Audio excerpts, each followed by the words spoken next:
Bueno, este, muy buenas tardes a todos nuevamente. Mi nombre es Arturo Ruiz y durante, ah, pequeña mal reconstrucción le puse una disculpa por el pequeño detallito en el título, pero durante los siguientes minutos estaré platicando con ustedes un tema que yo considero de alto interés, ¿no? Esa parte de la reconstrucción del hecho de tránsito, a razón de que típicamente lo que no nos falla es aplicar la fórmula universal de los hechos de tránsito que tiene que ver con la medición de la longitud de la huella de frenado, la aplicas y ya calculaste la velocidad. Y si el dictamen lleva la velocidad, el abogado está contento y más si va a exceso de velocidad del vehículo y sin embargo hemos cumplido, somos peritos. No, las cosas no funcionan así. Y justamente la intención de platicar el día de hoy con ustedes es evaluar esa posibilidad de qué manera determinar diferentes posibilidades sobre modelos físico-matemáticos que apoyen a una reconstrucción de hechos de tránsito, ¿no?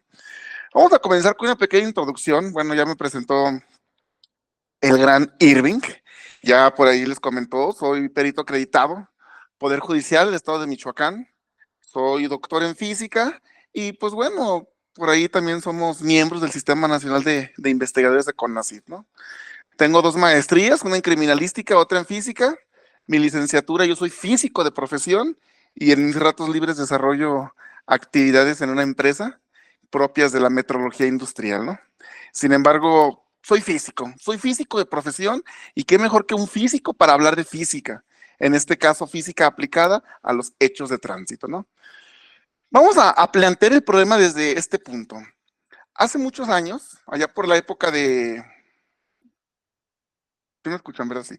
Allá por la época de Galileo, digo, perdón, más por atrás, allá por la época de Aristóteles, de los griegos, de todos ellos, a la física se le llamaba filosofía natural. Por aquellas fechas, pues, por aquellos días, no se distinguía sobre que había química, había física, había biología. No, todos los fenómenos eran filosofía natural.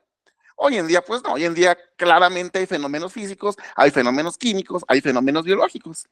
Entonces, lo que hoy en día conocemos como física es una ciencia, es un conjunto de conocimientos sistemáticamente estructurados a razón de estudiar la naturaleza. La física estudia a la naturaleza, como también la química estudia a la naturaleza, como también la biología estudia a la naturaleza. Si nosotros pensamos que las matemáticas estudian a la naturaleza, no, tampoco. Las matemáticas, las matemáticas pertenecen al conjunto de las ciencias exactas. Aclaro, las matemáticas no son una ciencia natural. Las ciencias naturales, su nombre sugiere, son primeramente ciencias experimentales y nosotros no hacemos experimentos con las matemáticas. Las ciencias naturales son disciplinas científicas, son ciencias que tienen por objeto estudiar la naturaleza siguiendo la rigurosa modalidad del método científico.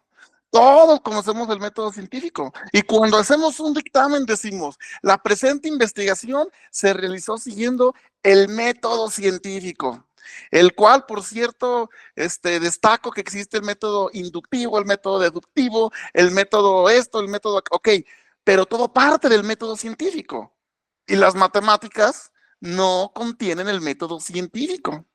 Hay otros tipos de ciencias, ¿no? Las ciencias sociales, por ejemplo.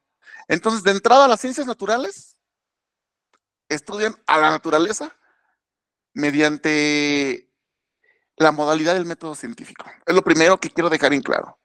Y si ustedes me dicen, pues entonces, ¿qué onda con las matemáticas? Ah, bueno, las matemáticas primeramente son el lenguaje de la naturaleza. Así como tú sabes inglés y viajas a Estados Unidos y te comunicas sin problema, así como alguien habla japonés y viaja a Japón y se comunica sin problema, bueno, si yo quiero viajar al entendimiento de la naturaleza, pues tengo que hablar el idioma de la naturaleza. Y con las matemáticas yo con matemáticas puedo entender el pasado, el futuro y el presente de un fenómeno, en este caso físico, de un fenómeno natural. Pero de ahí a que digamos que las matemáticas son una ciencia natural, no, no, no, son cosas meramente diferentes, ¿no?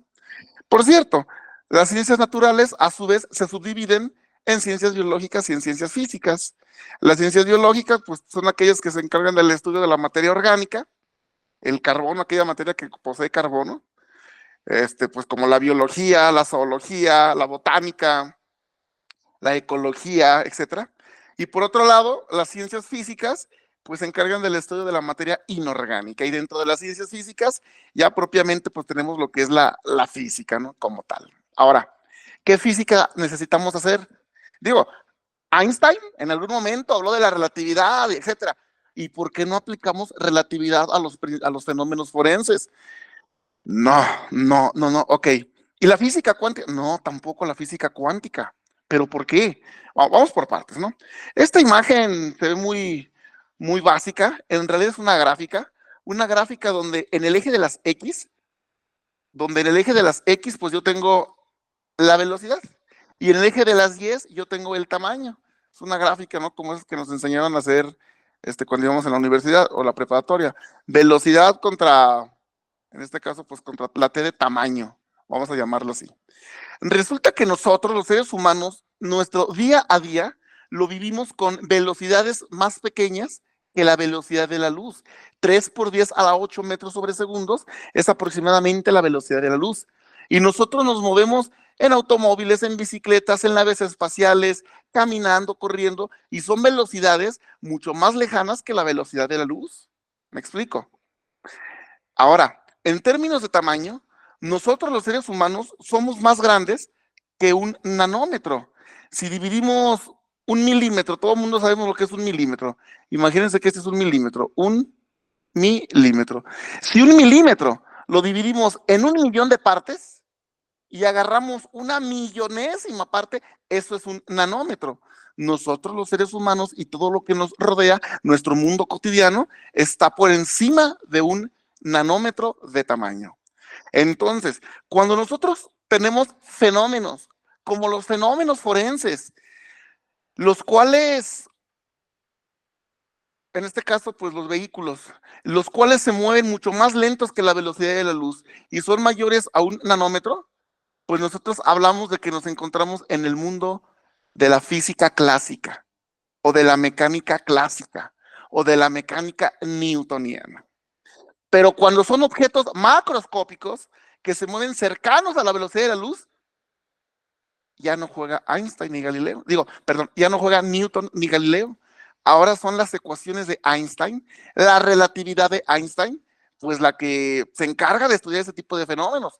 Pero repito, los fenómenos forenses, pues no aparecen aquí. Ahora, cuando son objetos que se mueven lentos con respecto a la velocidad de la luz, pero son tamaños más pequeños que un nanómetro, hablamos de la física cuántica. Pero otra vez, los fenómenos forenses para nada aparecen en dimensiones más pequeñas que un nanómetro.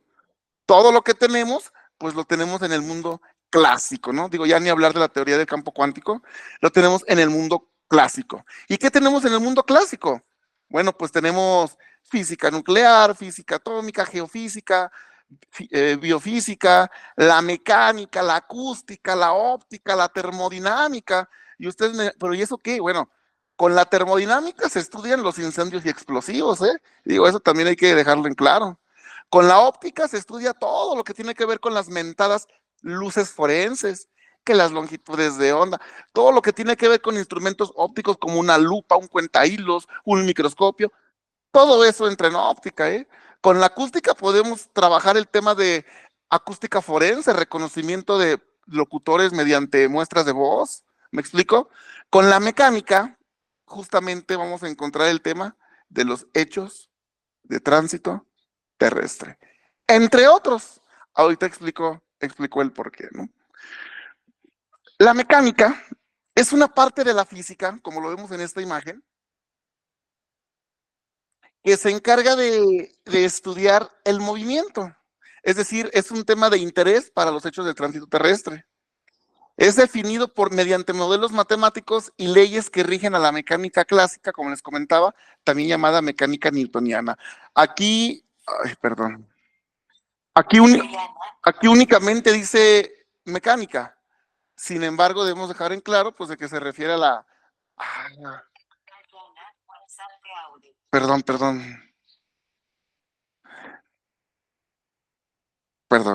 una disculpa, ya listo. Les comentaba, debemos dejar en claro de que nos referimos a la mecánica propiamente aplicada a los hechos de tránsito. Es decir, la mecánica, aquí voy a poner mecánica, al mismo tiempo se divide en cinemática y dinámica. Y aquí comienza nuestra idea de los hechos de tránsito. Por un lado, ¿qué es la cinemática? Hay que dejar en claro eso. La cinemática responde a la pregunta del cómo se mueve un vehículo, mientras que la dinámica responde a la pregunta del por qué se mueve un vehículo, en este caso, en un hecho de tránsito. Entonces, de entrada, la mecánica newtoniana, la mecánica clásica, estudia el movimiento, sí, pero una cosa es saber el cómo del movimiento y otra cosa es el porqué del movimiento. Y nosotros, pues en hechos de tránsito, tenemos que describir ese tipo de situaciones. Ahora, si hablamos de cinemática, pues hablamos del cómo se mueven los objetos, hay que referir a qué aceleración lo hacen, a qué velocidad promedio lo hacen, a qué desplazamiento lo hacen, a qué tiempo lo hacen, a qué velocidad final lo hacen, a qué velocidad inicial lo hacen. Y yo les juro, les perjuro que únicamente nos bastan una y estas dos en realidad son dos. Solamente nos bastan dos y solamente dos ecuaciones en cinemática para describir el movimiento. Ustedes me dirán, claro que no, yo he utilizado esta, he utilizado esta, he utilizado esta, y esta como se divide en dos, en total serían una, dos, tres, cuatro, cinco, en total serían seis ecuaciones. Yo te digo, justamente parte de saber física aplicada a los hechos de tránsito es entender cuándo aplicas las fórmulas, cuándo tienes una definición de lo que es una magnitud, en este caso vectorial, y cuándo tienes una deducción. Las tres fórmulas que tengo encerradas por acá se deducen a partir de trabajar las dos ecuaciones que tengo de este lado de la izquierda de la pantalla, ¿no? Entonces, si ahí me dice, es que yo utilizo esta, pues es que es lo mismo que hacer una combinación con con las dos fórmulas de la izquierda y vas a llegar a este tipo de deducciones. Otra cosa es que no lo sepas hacer, ¿no? U otra cosa es que pienses que pues física es, aplicas el formulazo, calculadora, sustitución, listo, ya sé física. No, no, no, así no funciona el estudio de la física, en este caso aplicado a los hechos de tránsito. Ahora, la otra parte, ya les dije de cinemática, estudia el cómo. La otra parte, la dinámica. En el caso de la dinámica, pues básicamente es aplicar las tres leyes de Newton, ¿no? ¿Se acuerdan de la secundaria, de la prepa? Primera ley, la ley de la inercia. Segunda ley, y nos decía el maestro, no, es que suma de fuerza es igual a masa por aceleración. Tercera ley, la acción y la reacción. Y pues ahí todos memorizando las leyes de Newton, que va a haber examen, que una masa de 300 kilogramos se acelera a 5 metros sobre segundo cuadrado. Calcula la fuerza. Y aplicabas esta formulita, listo, ya resolví el problema. Ok, aplicando estas tres leyes de Newton, justamente entendemos el por qué se mueven los objetos, en este caso, pues los vehículos, ¿no? Hablamos de la existencia de fuerzas. Y si hablamos de fuerza, vamos a encontrar que hay fuerza de tensión, fuerza de fricción, fuerza de peso, fuerza normal, componente de la fuerza en X, componente de la fuerza en y algunas otras fuerzas que anden por ahí que se me estén olvidando en este momento. Es una situación de vectores, la cual tenemos que llevar del plano unidimensional al plano bidimensional, que cuando haces problemas con en los libros, pues está fácil, ¿no? Aquí el punto es, ¿y cómo lo aplicas a un hecho de tránsito? Y no solamente eso, las leyes de conservación. Estas leyes de conservación postulan que durante la evolución temporal, es decir, conforme transcurre el tiempo de un hecho de tránsito, hay ciertas magnitudes que tienen un valor constante. Todos hemos escuchado hablar a alguien decir, la energía no se crea ni se destruye, solo se transforma. Bueno, sí, es la ley de la conservación de la energía, pero no solamente hay que repetirla de dientes para afuera, hay que entenderla, hay que llevarlo a un plano de matemáticas y hay que saber cuándo y cómo se debe de aplicar. Esta es una de las tres leyes de conservación. Hay más. Esta conservación de la energía es en el plano lineal, pero también tenemos la conservación de la energía desde el punto de vista del momento angular y también tenemos el momento lineal. ¿Se acuerdan que en el caso del momento lineal, el momento es igual a la masa por la velocidad? Y de hecho, pues la velocidad es un vector, el momento es un vector también, pero también pues tenemos su equivalente en el caso angular. Entonces tengo tres leyes de conservación que junto con las tres leyes de Newton para la dinámica y con las dos ecuaciones de cinemática, en principio con eso puedo ser capaz de resolver cualquier hecho de tránsito. Así. Ahora, hemos hecho dictámenes de hecho de tránsito todos seguramente, y los que no, pues estamos aprendiendo de ello. Yo, en lo personal, yo no veo la necesidad de tratar de confundir al juez, a su señoría.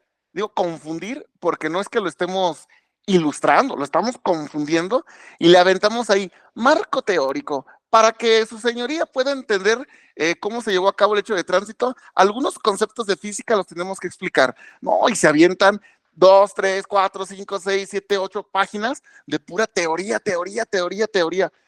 Es claro que no sabes física, digo, si supieras física, con una página por mucho, te bastaría el hecho de decirle a su señoría, tenemos la cinemática que estudia el cómo se mueven los objetos, en particular se determinan ciertas magnitudes tal como esta y esta, y tenemos punto y aparte, tenemos la dinámica que estudia el por qué se mueven los objetos, junto con las leyes de Newton, no tengo por qué mencionarlas, de hecho. Y finalmente, en un tercer párrafo, aunado a lo anterior, pues tenemos por ahí algunas leyes de conservación de la física que nos permiten hacer una mayor descripción del tema, ¿no? Pero, pues no, de repente veo dictámenes de la contraparte o dictámenes de peritos terceros discordia y pues nada más observo una gran cantidad de texto sin sentido y ambigua, confusa y en ocasiones hasta equivocada, ¿no? Bueno, ahora, ¿qué es lo que nosotros queremos hacer con esta física que les acabo de platicar que en principio conocemos? Reconstruir hechos de tránsito. Eso es lo que queremos hacer. Pero pues no es magia, definitivamente no es magia. Y un investigador forense en hechos de tránsito desarrolla una actividad propia de un criminalista de campo. Es decir, el perito en hechos de tránsito está obligado, entre otras actividades, a asistir al lugar de intervención, al lugar donde ocurrió el hecho. ¿A qué? A tomar nota de la posición final de los vehículos, a tomar nota de la posición final de las víctimas, a investigar si hay huellas de neumático, si hay charcos de gasolina o de algún fluido en particular, daños que se hayan causado por objeto metálico sobre la calzada, manchas de sangre, de grasa, daños a objetos a objetos fijos a la vía, como semáforos, como árboles, todo ello. Tienes que hacer una fijación fotográfica. Ya sabrás tú si aplicas el método de Cronos, ya sabrás tú si en los golpes del vehículo aplicas la división de tercios, etcétera, etcétera. Pero tienes que ir. Y te aconsejo que te lleves un pantalón de mezclilla porque te tienes que ensuciar. No te vayas de traje porque pues no somos ahora sí que el litigante que va a sentarse enfrente de su señoría. No, nos vamos a ir a ensuciar. De entrada llévate un pantalón de mezclilla y pues no es nada más de ya vine, ya me voy. No, nos vamos a quemar en el sol. Así es que llévate bloqueador solar porque esto va para largo. Tenemos que recolectar todo este tipo de información. ¿Por qué? Porque los modelos físico-matemáticos que se presumen cercanos a la realidad lo son a razón de qué tanta evidencia y elementos tengamos para ser estudiados. Ahora, además de esas fórmulas de cinemática, que básicamente son dos, y de ahí al final se pueden obtener otras cuatro, además de las leyes de Newton, además de las leyes de conservación de algunas constantes físicas como el momento y la energía, pues también necesitamos auxiliarnos de las matemáticas. Y aunado a estos cuatro puntos anteriores, no se les olvide que necesitamos también una tablita de coeficientes de fricción. La vamos a necesitar. Concreto seco, asfalto seco, concreto húmedo, asfalto húmedo. Aquí pues no creo que nos encontremos con una situación de nieve, de hielo, quizás tierra seca, quizás lodo, etcétera, etcétera. Ustedes me dirán, oye, pero yo en internet encontré una tabla de coeficientes de fricción. Otra persona me dirá, pero es que yo tengo un libro el cual tiene otra tabla de fricciones, de coeficientes de fricción, y tiene otros valores. Yo les respondo, hey, no importa cuál sea nuestra tabla de coeficientes de fricción. Lo que sí importa es la bibliografía.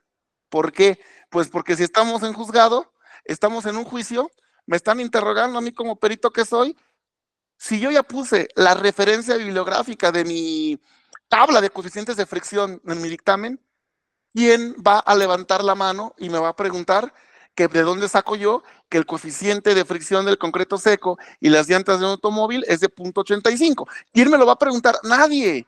Y el que me pregunte le voy a decir, ahí está la bibliografía. Yo tomo de referencia esa bibliografía. Yo no lo calculé, yo no lo hice, yo solamente tomo la referencia y con eso trabajo. Alguien me dirá, pero es que yo tengo otra bibliografía con otro valor. Está bien, cada quien sus bibliografías. Malo que nos lo estemos inventando. Y todas las bibliografías van a rayar absolutamente por el mismo resultado en promedio, ¿eh? Tampoco va a haber una diferencia que tú digas, aquí dice 0.1 y aquí dice 0.8. Obviamente no. Entonces, hay que tener un acordeón que se llama tabla de coeficientes de fricción. ¿Y qué tenemos que hacer? Pues justamente esto, realizar la reconstrucción de un hecho de tránsito, ¿no? Pero ¿cómo lo vamos a hacer? Bueno, hay varias maneras de hacerlo. La típica, la que todo el mundo conoce, la famosa cálculo de la velocidad mediante la huella de frenado de un automóvil. Y me dirán, sí, sí, aquí está el resultado, mira, ya lo vimos. Sí, pues lo tengo hasta encerrado. Pero ¿sabemos de dónde viene? Yo les puedo decir que se iguala la energía cinética con la definición de trabajo. Y en 1, en 2, en 3, en 4, en 5, en 6 pasos aritméticos, en 6 pasos algebraicos, cualquier niño de secundaria y cualquier niño con más razón de preparatoria es capaz de deducir de dónde sale esta fórmula. No se las voy a explicar porque no, yo sé que ustedes ahorita no están pues esperando matemáticas como tal, pero en algún momento lo estaremos platicando, ¿no? Ahora, ojo con esto, ¿eh? Es para vialidades que no tienen pendiente. Y por cierto, somos tan físicos, somos tan matemáticos, que tenemos una segunda manera, en este caso, con la segunda ley de Newton, de llegar al mismo resultado. Entonces, esta mentada velocidad por huella de frenado, yo no sé de dónde le sacan que la fórmula universal o la fórmula internacional del cálculo de la velocidad. ¿Cuál internacional? O sea, ¿de dónde sacan esa palabra de internacional o de universal? Cualquier niño de preparatoria que sepa despejar y que conozca la segunda ley de Newton puede resolver esto en la primera pregunta de su examen parcial de física 1. Entonces, si un niño de prepa lo hace, que no lo haga un profesionista. Ojo, es para vialidades que no tienen pendientes. ¿Qué es una pendiente? Pues es básicamente para vialidades donde no hay una inclinación, ¿no? ¿Por qué? Ándale, como este dibujo que muestro aquí. ¿Por qué? Porque la fórmula cambia poquito si el vehículo está en una pendiente o bien va de bajada, vean cómo cambia la fórmula, o bien va de subida y vean cómo vuelve a cambiar la fórmula. Jóvenes, escúchenme bien. Yo he visto peritajes de la fiscalía donde hay pendientes y a ellos, no, al perito de la fiscalía, no le importa la aplicación ni de esta fórmula o esta otra, que son las dos de pendiente por si sube o baja el vehículo, sino mejor se van a aplicar esta fórmula. Entonces digo, ¿qué carajos? O sea, ¿están chuecos ellos o estoy chueco yo? ¿Por qué? Pues porque yo saco mi celular y ahí me marca la brújula y abajito de la brújula me dice el grado de inclinación al que estamos. Ahora, para verme más acá, a la hora del dictamen, pues no le voy a poner que saqué la brújula del celular. No vayan a pensar que soy un picabotones. No vayan a pensar que trabajo en la fiscalía. ¿Qué hago? Pues lo que hago es, con la herramienta correcta, calculo las diferencias de altura. Por ejemplo, si este es el camino, ¿cuánto mide la altura aquí? ¿Cuánto mide la altura acá? Calculo la diferencia de altura, aplico la tangente del ángulo y eso me da el porcentaje, me da para empezar el ángulo al cual se encuentra levantado el camino, o me da el porcentaje, válgame la redundancia, me da el valor porcentual de la pendiente. ¿Me explico? Y naturalmente, como tengo un ángulo, pues aplico la respectiva fórmula, ya sea de subida o de bajada, cosa que hay peritos, insisto, que no lo hacen, y más cuando son peritos, pues de las fiscalías, ¿no? Entonces, esto de la huella de frenado, sí, sí está chido, pero eso no te va a resolver todos los problemas. Y peor aún cuando hay pendientes y no lo sabes aplicar, ¿eh? Ahora, otro caso. La velocidad de un vehículo en función de la distancia que recorre desde el lugar donde percibe el riesgo hasta su detención. Por ejemplo, aquí va una persona conduciendo, aquí ponemos al monito conduciendo, va en el celular y de repente observa que enfrente de él, pues ¿cómo se llama? Hay un peatón, hay un cristiano. Entonces dice, a partir de aquí, pues tenemos el tiempo de reacción. Aquí está, ¿no? Este es mi tiempo de reacción. Y mi tiempo de reacción me genera una distancia de reacción. Una vez que ya reaccioné, ahora tengo que comenzar las maniobras de frenado. Y tengo un tiempo de frenado, tengo una distancia de frenado. Y todo junto se llama pues distancia total o tiempo total. A partir de esta definición de que la distancia total es igual a la distancia de reacción más la distancia de frenado, otra vez me aviento. Y en conjunto con la ecuación de velocidad es igual a desplazamiento sobre tiempo, pues aplico el álgebra necesaria y llego a esta expresión matemática. No, a esta, perdón, llego primero a esta expresión matemática. Y quien de ustedes conozca de física, sabemos que esta es la chicharronera. Esta no falla, ¿no? Es una expresión de la forma a x al cuadrado más bx, en este caso menos c, igual a 0.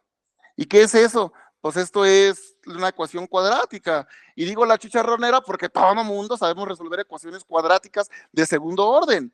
Menos b más menos la raíz cuadrada de b cuadrada sobre b cuadrada menos 4 veces a por c y todo eso sobre 2a. Y sin embargo aplicas esa ecuación y encuentras este resultado. Y si te das cuenta, con esto podemos calcular la velocidad cuando tenemos un tiempo de reacción. ¿Por qué? Pues porque el coeficiente y la gravedad son números, coeficiente y la gravedad y el 2 también son números, entonces lo único que necesito es el tiempo de reacción y la distancia del desplazamiento. Pregunta, ¿de dónde voy a sacar la distancia del desplazamiento? Acudiendo al lugar de intervención, sacando tu cinta métrica y poniéndote a medir, claro. Oye, pero ¿de dónde voy a sacar el tiempo de reacción de la persona? Mira, te pongo un ejemplo, un atropello, un atropellamiento. Cuando hay un atropellamiento, al conductor del vehículo le hacen exámenes, pues, tipo de drogas para ver si venía alcoholizado con alguna sustancia. Si la persona viene en sus 5 sentidos, el tiempo de reacción de una persona es entre 0.8 y 1 segundos. Con este tiempo de reacción ya tienes el dato y con este calculas velocidades. Y listo. De esta manera puedes calcular velocidades, no necesitas huella de frenado, lo único que necesitas es medir la distancia hasta donde se detuvo el automóvil. Este es otro modelo físico matemático que no me estoy inventando, que lo puedes utilizar, que yo lo he utilizado y sin embargo vamos a obtener un rango de velocidades altamente confiable, ¿no?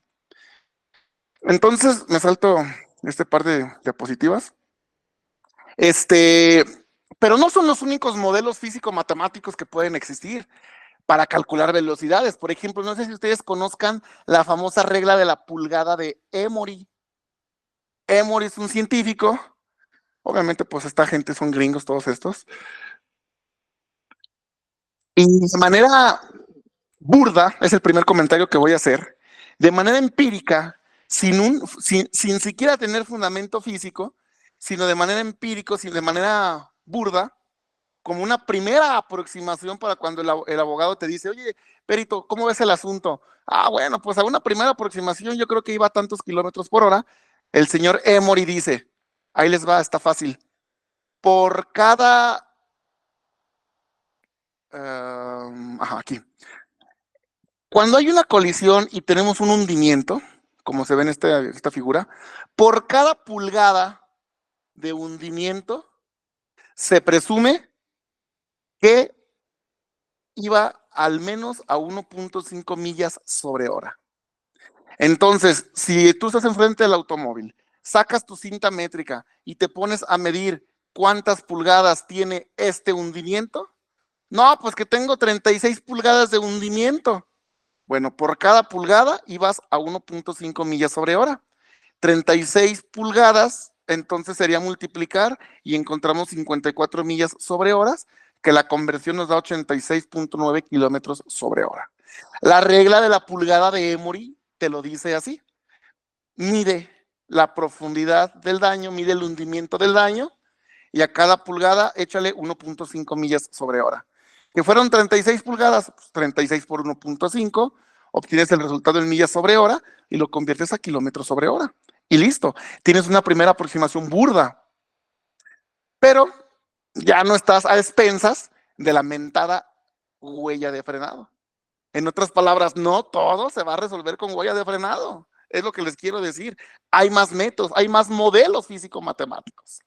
Hay el modelo, otro modelo que les presento, el método Crash. Este método Crash básicamente te dice, esta es la expresión matemática.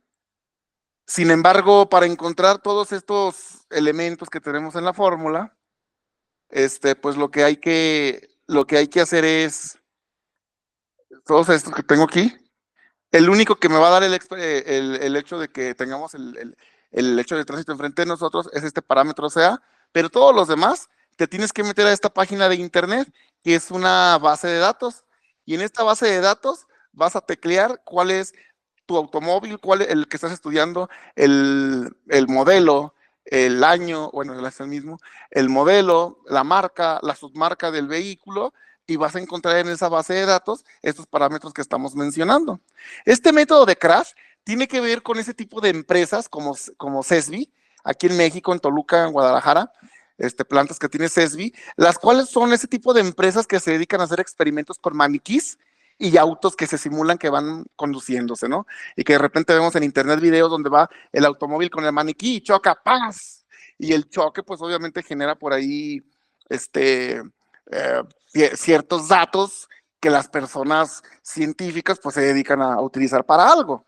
En ese sentido, el método de Crash se tiene ya una base de datos de muchos automóviles, pero no de todos. Y resulta que trabajar con esta fórmula es un poquito más atinada que trabajar burdamente pues con el método de la regla de la pulgada de Emory.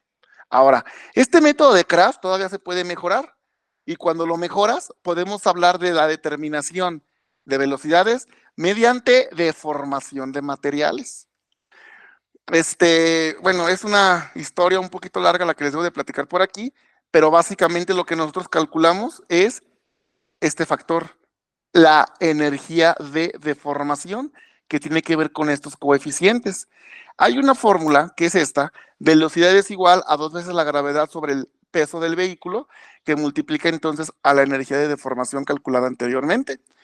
Y esto ocurre pues cuando tienes tu automóvil. Vean que la parte del cofre del automóvil es más o menos así. Aquí tienes pues una llanta, aquí tienes pues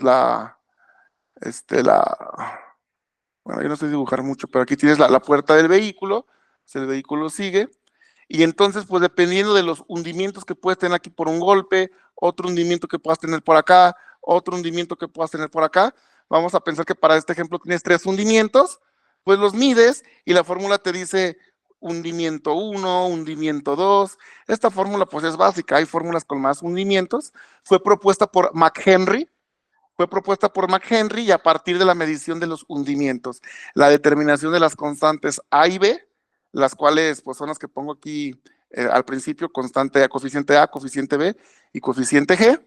Pues entonces por ahí colocas la longitud del automóvil, etcétera, y sin embargo al final te dan una estimación bastante atinada de la velocidad. ¿Me explico? Esto es por deformación de materiales.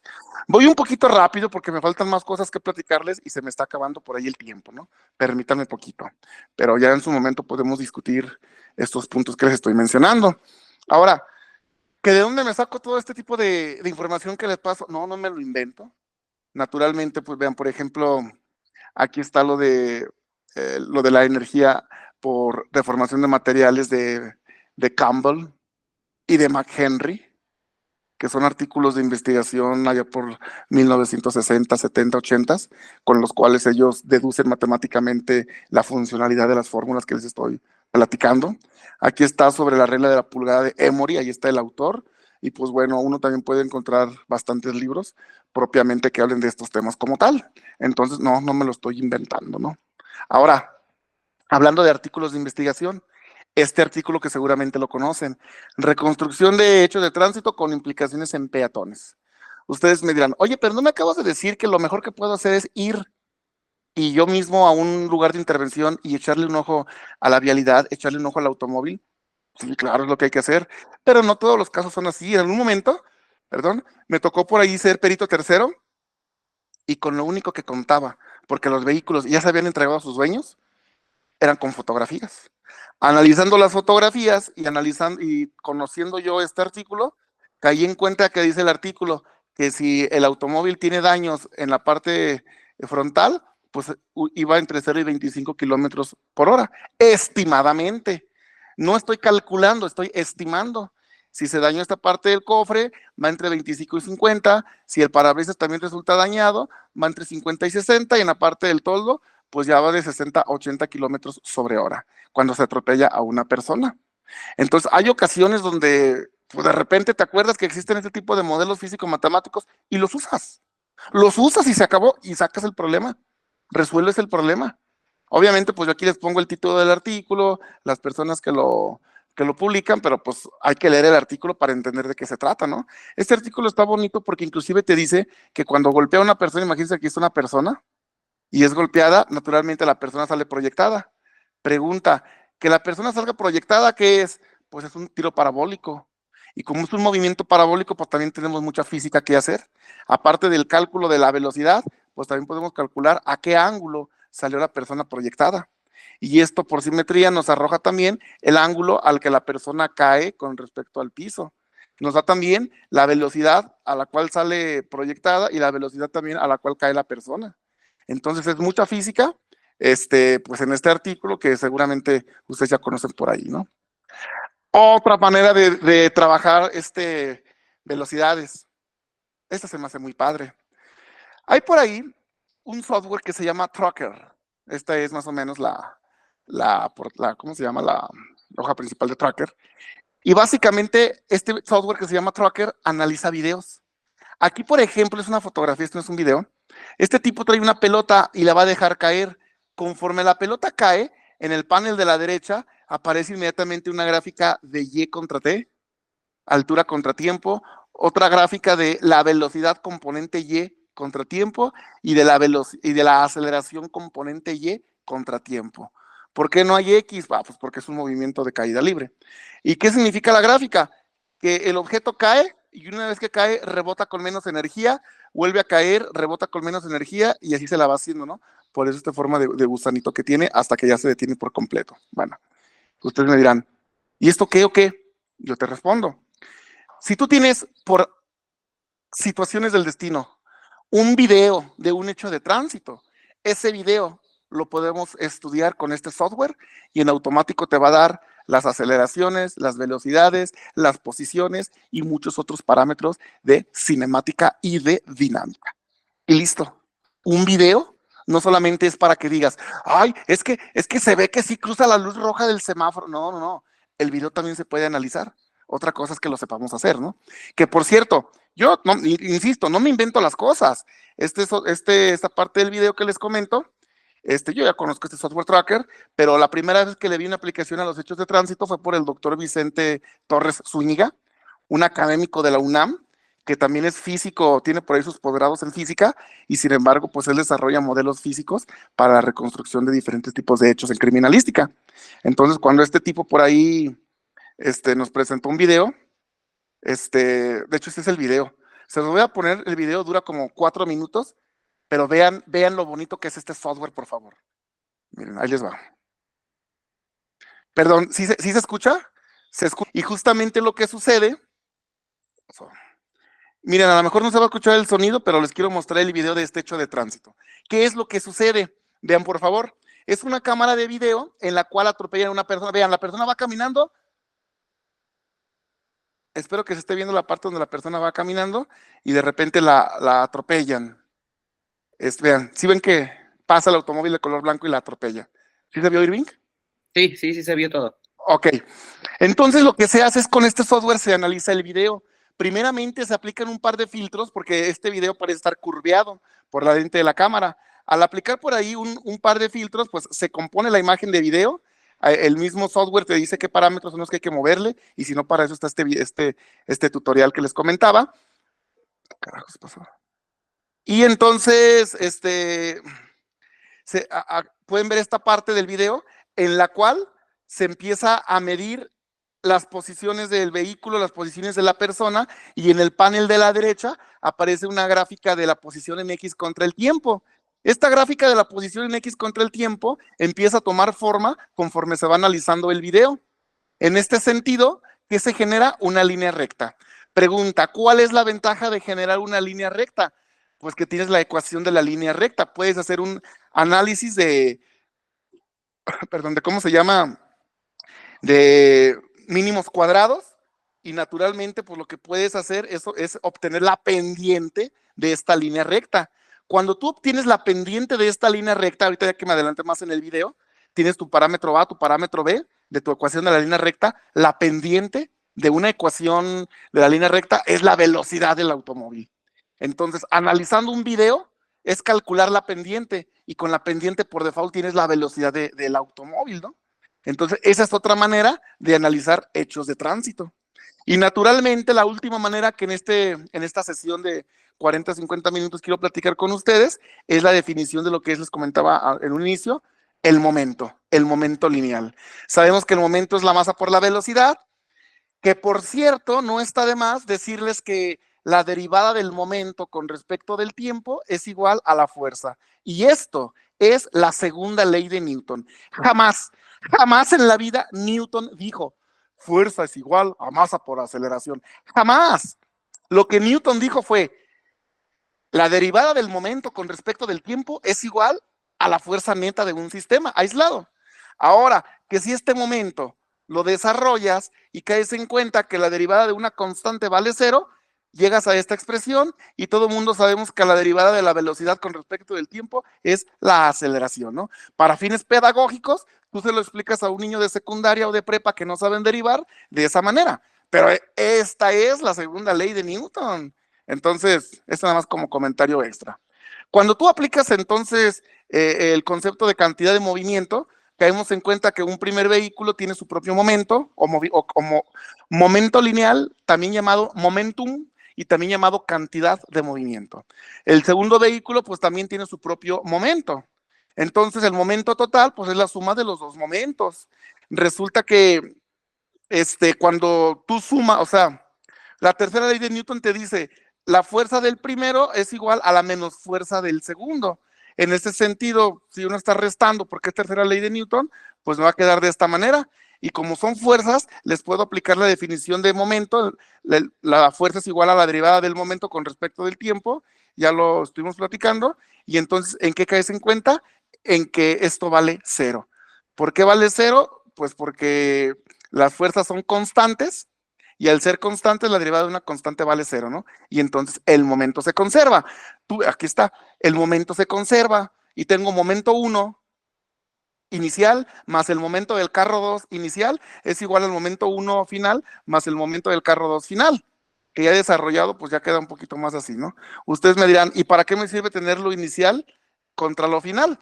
Y yo te digo, pues que mira, hay ocasiones donde no sabes a qué velocidad va un vehículo, pero cuando aplicas la ecuación de conservación del momento, caes en cuenta que el vehículo 1 y el vehículo 2, cada quien con su momento, puedes entonces aplicar la fórmula, decir, se me ocurre, la velocidad que estamos buscando es la velocidad inicial del segundo vehículo. Pues para esto la velocidad inicial del primer vehículo la saqué con una huella de frenado, o con Emory, o con McHenry, con Campbell, lo que les platicaba ahorita, y lo otro, pues simplemente los puedo también calcular con huellas de frenado después del choque. Si estos dos colisionan así como están, estos que se ven aquí, después del choque, pues uno va a quedar aquí y otro va a quedar allá, y también por deformación de materiales o por huellas de frenado, puedo conocer las velocidades finales. Entonces la única que me queda pendiente es esta, y esta puedo encontrarla a qué velocidad inicial iba mediante la conservación del momento lineal, ¿no? ¿Qué pasa cuando un automóvil golpea a otro vehículo más grande, una bicicleta contra un tráiler, para ser pues más claros, ¿no? Entonces, en ese sentido, tendríamos que hacer un respectivo análisis de fuerza, pero pues eso nos conlleva a una situación muy complicada, por cómo son las fuerzas. Entonces, tenemos que hablar de colisiones elásticas e inelásticas. El primer comentario es que las colisiones elásticas no existen en los hechos de tránsito. Todas las colisiones que hay para los hechos de tránsito son inelásticas y tenemos dos casos. El primer caso es cuando dos automóviles chocan y quedan unidos y al final los dos se mueven a la misma velocidad. Ejemplo, bueno, o más ejemplos parecidos, que un meteorito colisiona con la Tierra y al final los dos quedan unidos moviéndose a la velocidad única, ¿no? Entonces, dos carros, un bochito contra un tráiler colisionan y al final no se separan y como resultado final ambos se mueven a una misma velocidad. Segundo caso, cuando dos objetos colisionan, dos carros colisionan, pero no quedan unidos después de la colisión. Además, se pierde parte de la energía cinética, la colisión es inelástica, y así de sencillo, ¿no? Por ejemplo, una pelota cuando la sueltas y cae contra el piso, choca. Y a la hora de chocar contra esa superficie dura, rebota y vuelve otra vez a subir y otra vez a caer, etcétera, etcétera. A la hora del primer choque no quedan unidos, cada quien sigue por su lado, en el caso de la pelota sigue rebotando, ¿no? Y entonces de esta manera, lo que nos están diciendo las condiciones inelásticas, pues es que tenemos datos como las masas de los vehículos, como las velocidades iniciales de los vehículos, y nuestras incógnitas siempre van a ser pues las velocidades finales de ambos vehículos. Pero si hay una situación donde los dos automóviles ya quedaron unidos en un choque y se mueven a la misma velocidad, pues entonces la velocidad final de un automóvil más la velocidad final del otro automóvil, pues va a ser exactamente la misma, ¿no? Esto nos ayuda en las colisiones inelásticas y en ese sentido, pues es más fácil resolver el hecho de tránsito. Vean, esta es la situación que les estoy manejando, pero no piensen en que sean pelotas, piensen en que son automóviles y en ese sentido las ecuaciones se nos hacen mucho más sencillas para trabajarse. Esta parte se hace así y finalmente pues ya tenemos cómo resolver el problema en caso de que fuera necesario. Sin embargo, hay veces que las colisiones no ocurren sobre la misma línea longitudinal de los automóviles. Hay colisiones que son excéntricas en el sentido de que la parte izquierda de un automóvil golpea de frente a la parte derecha a ver, izquierda, la parte izquierda de un primer vehículo golpea de frente a la parte derecha de un segundo vehículo. En este caso, las colisiones no son sobre la misma línea longitudinal, es decir, un vehículo viene por acá y el otro viene por acá, y entonces las partes que se golpean son por este lado del vehículo, ¿no? A eso me refiero con que es una colisión excéntrica. Y entonces, pues ahí ya tenemos que hablar de ángulos, y hablar de esos ángulos, por ejemplo, aquí, este automóvil venía de por acá atrás, venía el automóvil, este es un crucero, y por aquí venía el otro automóvil, a la hora de que colisionan, uno queda por acá, formando un ángulo de 16 grados, y el otro queda por acá, formando un ángulo de 35 grados. ¿Vale la pena aplicar la misma fórmula? Claro que sí, pero ahora hay que tener cuidado dónde van los ángulos y qué tipos de ángulos hay, porque tenemos ángulos de inicio contra ángulos finales. Ángulo de inicio del primer auto, alfa, ángulo de inicio del segundo auto, beta, ángulo final del primer auto, teta, y ángulo final del segundo auto, phi. Entonces son 4 ángulos los que hay que ir a medir al lugar de intervención o determinarlos de alguna manera por video, por fotos, por lo que sea, y aplicar este tipo de ecuaciones, ¿no? Y todo esto que les acabo de platicar son diferentes maneras de calcular velocidades para una reconstrucción de hechos de tránsito, ¿no? Ahora, yo les decía ahorita, voy un poquito rápido, porque pues una hora no me alcanzaría pues para platicarles a detalle ni las ecuaciones, ni la física, ni ejemplos de aplicación.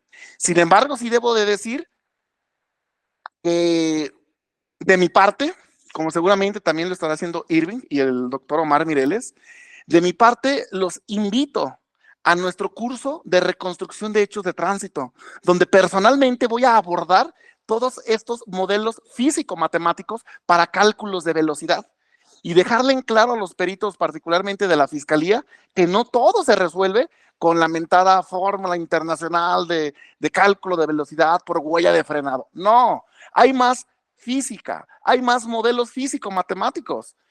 El problema pues es que no los encuentro en cualquier lado. Y en esta ocasión, en el mes de agosto, el primer fin de semana de agosto, tendremos el gusto de estar compartiendo con ustedes en un curso de 40 horas aproximadamente todo este conocimiento.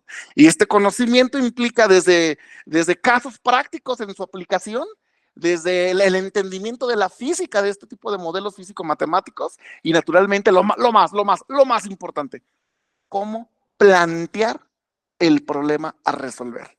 O sea, tengo un hecho de tránsito y pues es que no sé cómo empezarlo. Me refiero a la reconstrucción, no sé cómo empezarlo.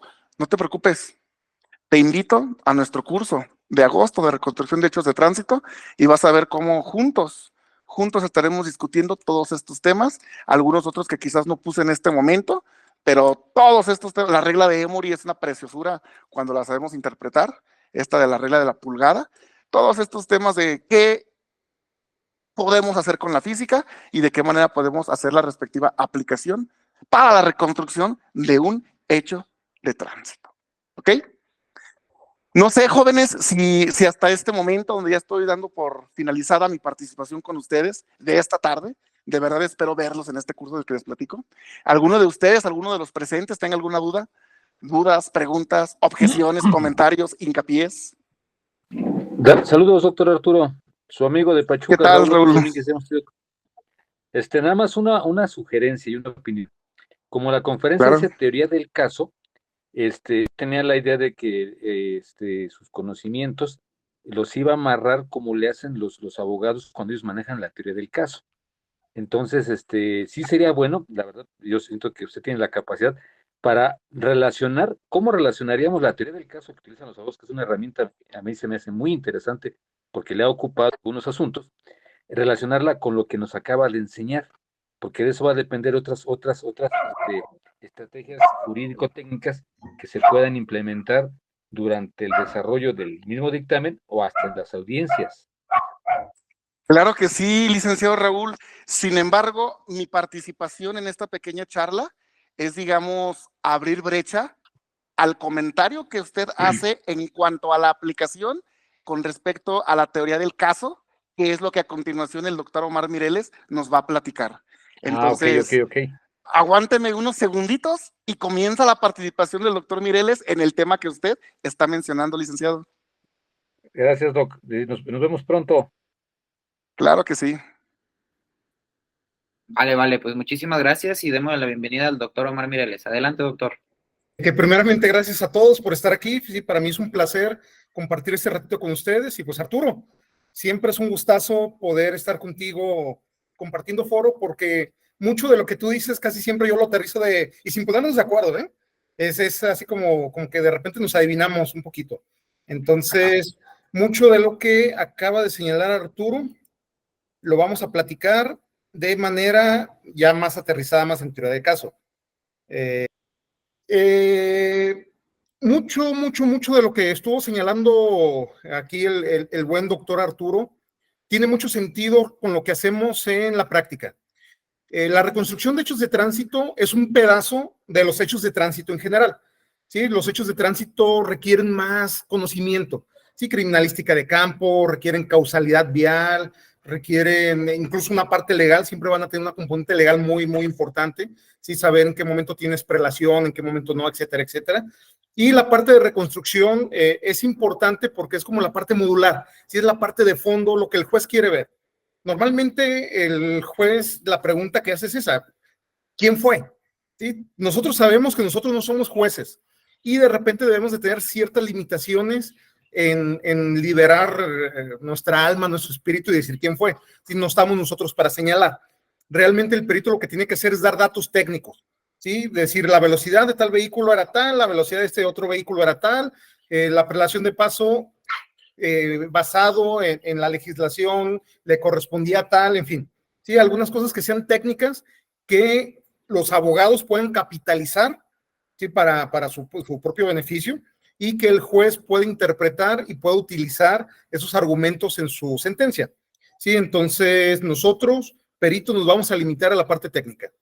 Cuando hablamos de reconstrucción de hechos de tránsito, normalmente hablamos de dos cosas, ¿sí? De la reconstrucción que es analítica, ¿sí? Una reconstrucción que se refiere más al cómo pasó las cosas, y una reconstrucción que es cuantitativa, ¿sí? O la cualitativa y la cuantitativa, ¿sí? Cómo ocurre, cuál fue el hecho y cómo se calcula. ¿Sí? Son las dos que tienen que entrar normalmente en todos los dictámenes. La cualitativa es en la que la mayor parte de los peritos tienen mucha experiencia. Sí, a mí me ha tocado ver muchos peritos que de repente ven los daños en un vehículo y sin mucho problema dicen, bueno, este vehículo le pegó a este vehículo, en este punto es donde se dio la colisión, aquí tengo marcas direccionales de velocidad, este raspón me dice que un vehículo iba para este lado y el otro venía para el otro lado, en fin. Y toda la parte cualitativa son una serie de muchos elementos que tienen que ver también con las leyes de la criminalística, o más bien con los principios de la criminalística, que nos ayudan a entender cómo ocurrió el hecho. Esa parte es importantísima. La parte cuantitativa es una parte muy importante, es una parte muy de fondo, porque es la que te dice los valores, ¿sí? Es la que te dice a cuánto iba cada uno, ¿sí? Entonces, el perito que es completo en reconstrucción debe ser bueno en las dos áreas, tanto en la cualitativa como en la cuantitativa. Sí, entonces, igual, como parte de paréntesis, anuncio, el curso va a tratar esos dos lados, la cualitativa y la cuantitativa. Vamos a ver un caso, ¿sí? Vamos a ver cómo se hace una reconstrucción. Ahí les va. Vamos a ponernos un poquito en contexto. En alguna parte de la República Mexicana van dos vehículos. Un vehículo es una camioneta pick-up, es una Ford Lobo, y el otro vehículo es un sedán, ¿sí? Mucho más chiquito, mucho más chico en tamaño, mucho más chico en masa, ¿sí? Cosas que pueden ser importantes. Van los dos vehículos y en la intersección colisionan. Es importante señalar algunas cosas o más bien, podría haber algunas cosas que pueden ser interesantes. Primero, estamos hablando de que este hecho ocurrió aproximadamente a las 4 de la mañana. En uno de los vehículos venía una femenina de una fiesta y venía alcoholizada y con niveles de alcohol relativamente altos. En el otro vehículo viajaba una enfermera que había terminado su turno. Gracias a Dios nadie murió, es un accidente que queda más en cuestiones de daño material, sí, más que en cuestiones de pérdida humana. Entonces, sí hay lesiones, pero no son tanto lesiones de gravedad. Igual el asunto se judicializa, el seguro entra, hay algo de responsabilidad civil, en fin, sí, toda la parte legal que tiene que llevar. El contexto en general es ese, ¿sí? Dos vehículos que van viajando de manera perpendicular, ¿sí? Colisionan en el punto de intersección, ¿sí? De aproximadamente a las 3, 4 de la mañana, una vez más, condiciones de una persona con ciertas condiciones alteradas, la otra persona también, ¿sí? Las enfermedades tienen turnos largos, entonces venía de un turno muy largo, creo que ya era un doble turno, ¿sí? Entonces pues también venía cansada, ya iba a su casa. Ok. Aquí yo tengo las imágenes del hecho, la camioneta y el sedán. De cachapronto, sí, yo sé que esto es de muy cachapronto, yo les preguntaría a ustedes, con lo que les dije y con lo que estamos viendo aquí, ¿quién fue el culpable? ¿Y por qué? ¿Sí? Hay que desarrollar primero esa parte que es cualitativa, ¿sí? Con lo que estamos viendo, ¿cómo podemos nosotros más o menos empezar a armar esa teoría? ¿Sí? Esa teoría de caso. ¿Quién fue el culpable y por qué? Los escucho.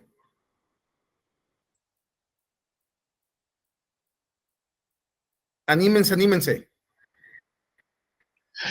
Maestro, Eso, a la orden. ok.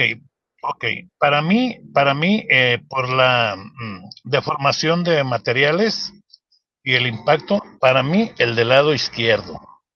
No sé O qué sea, diga el Rosé. sedancito, Sí, el sedán fue el culpable. sí. Ok, entonces, ¿por qué? Perdón, ahí te corté, nomás para entender. ¿Por qué? Ok. El impacto que yo percibo es en su totalidad en la parte delantera. Ese es uno, ¿sí? Vamos, como nos dijo el anterior conferencista, no podríamos hacer hasta en ese momento la regla de la pulgada. ¿Por qué? Porque yo percibo que el impacto es totalmente de frente, ¿sí? Esa es mi percepción. Ok. En este caso, me gustaría que te fijes un poquito en la llanta del sedán, en la llanta que se puede ver aquí en la imagen. ¿Qué observas en esa llanta? La observo despegada de la flecha hacia su lado izquierdo, sí, sí. Ajá. Déjeme hacerle el zoom. Pero todavía un poquito más interesante que eso. ¿Logras ver el caucho de la llanta? Un poquito oscuro, no alcanzo a verle. Sí veo el caucho, pero no le veo no le percibo. Sí, la foto es malísima, ¿eh? La foto es Sí. malísima. ¿Por qué las pongo? Porque son las fotos con las que trabajamos. Sí, entonces, Ok, bueno, había otras que eran un poquito más feas, pero estaban, o de repente eran más ilustrativas, pero estaban a blanco y negro. Sí, eran del expediente. Entonces, por desgracia, los peritos privados de repente trabajamos con hechos muy viejos y eso nos quita la posibilidad de obtener datos de muy primera mano. Sí, entonces, sí. ok. Sí, Sí, esa es la manera que yo trabajo también. si tú quieres sacar esa llanta, ¿cómo la sacarías? Así que, si te fijas, está fuera de lo que viene siendo su estado natural, ¿sí? Sí. El estado natural es que estuviera más adentro. Sí. Está fuera. ¿Por qué está fuera? ¿Qué explicación le ves a eso, si pegó de frente? Sí. La explicación que yo le doy, ese tipo de neumáticos o de llanta está adherido por medio de una flecha ¿Correcto? hacia la caja. Ajá. Tiene algunos tornillos ahí, vamos, en lo que es la cruceta, vamos a llamar la cruceta de lo que se adhiere a la caja de transmisión automática, porque normalmente ese tipo de carros compactos traen la transmisión del lado izquierdo, ¿sí? Ok. ¿Qué es lo que debe haber pasado ahí por la posición de la llanta? Que se desprendió la flecha de su posición original. Ok. ¿Sí? Entonces, una colisión de frente sí podría causar este desprendimiento. Igual es pregunta legítima, ¿eh? No tuvo que ver algún otro movimiento, otro tipo, algún giro o para vía de que la llanta se haya desprendido, así como estamos entrando ahorita en detalles. Estupendísimo, perito. Estás a punto de sacar un 10. Tienes muy buen ojo. Sí, tienes muy buen ojo. Tiene una pequeña errata, ahorita la vamos a corregir, pero en general tienes muy buen ojo. Antes de explicar, ¿alguien más está, no meramente compartiendo su opinión? A mí me gustaría escuchar a alguien que tenga una opinión contraria para crear debate. ¿Alguien no cree en lo que nos acaban de decir?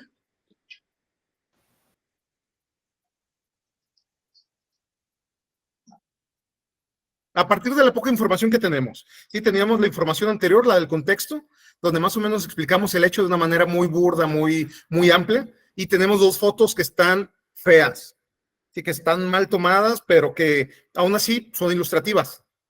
¿Alguien más que quiera contradecir al compañero? ¿O todos estamos de acuerdo con lo que dijo en lo general?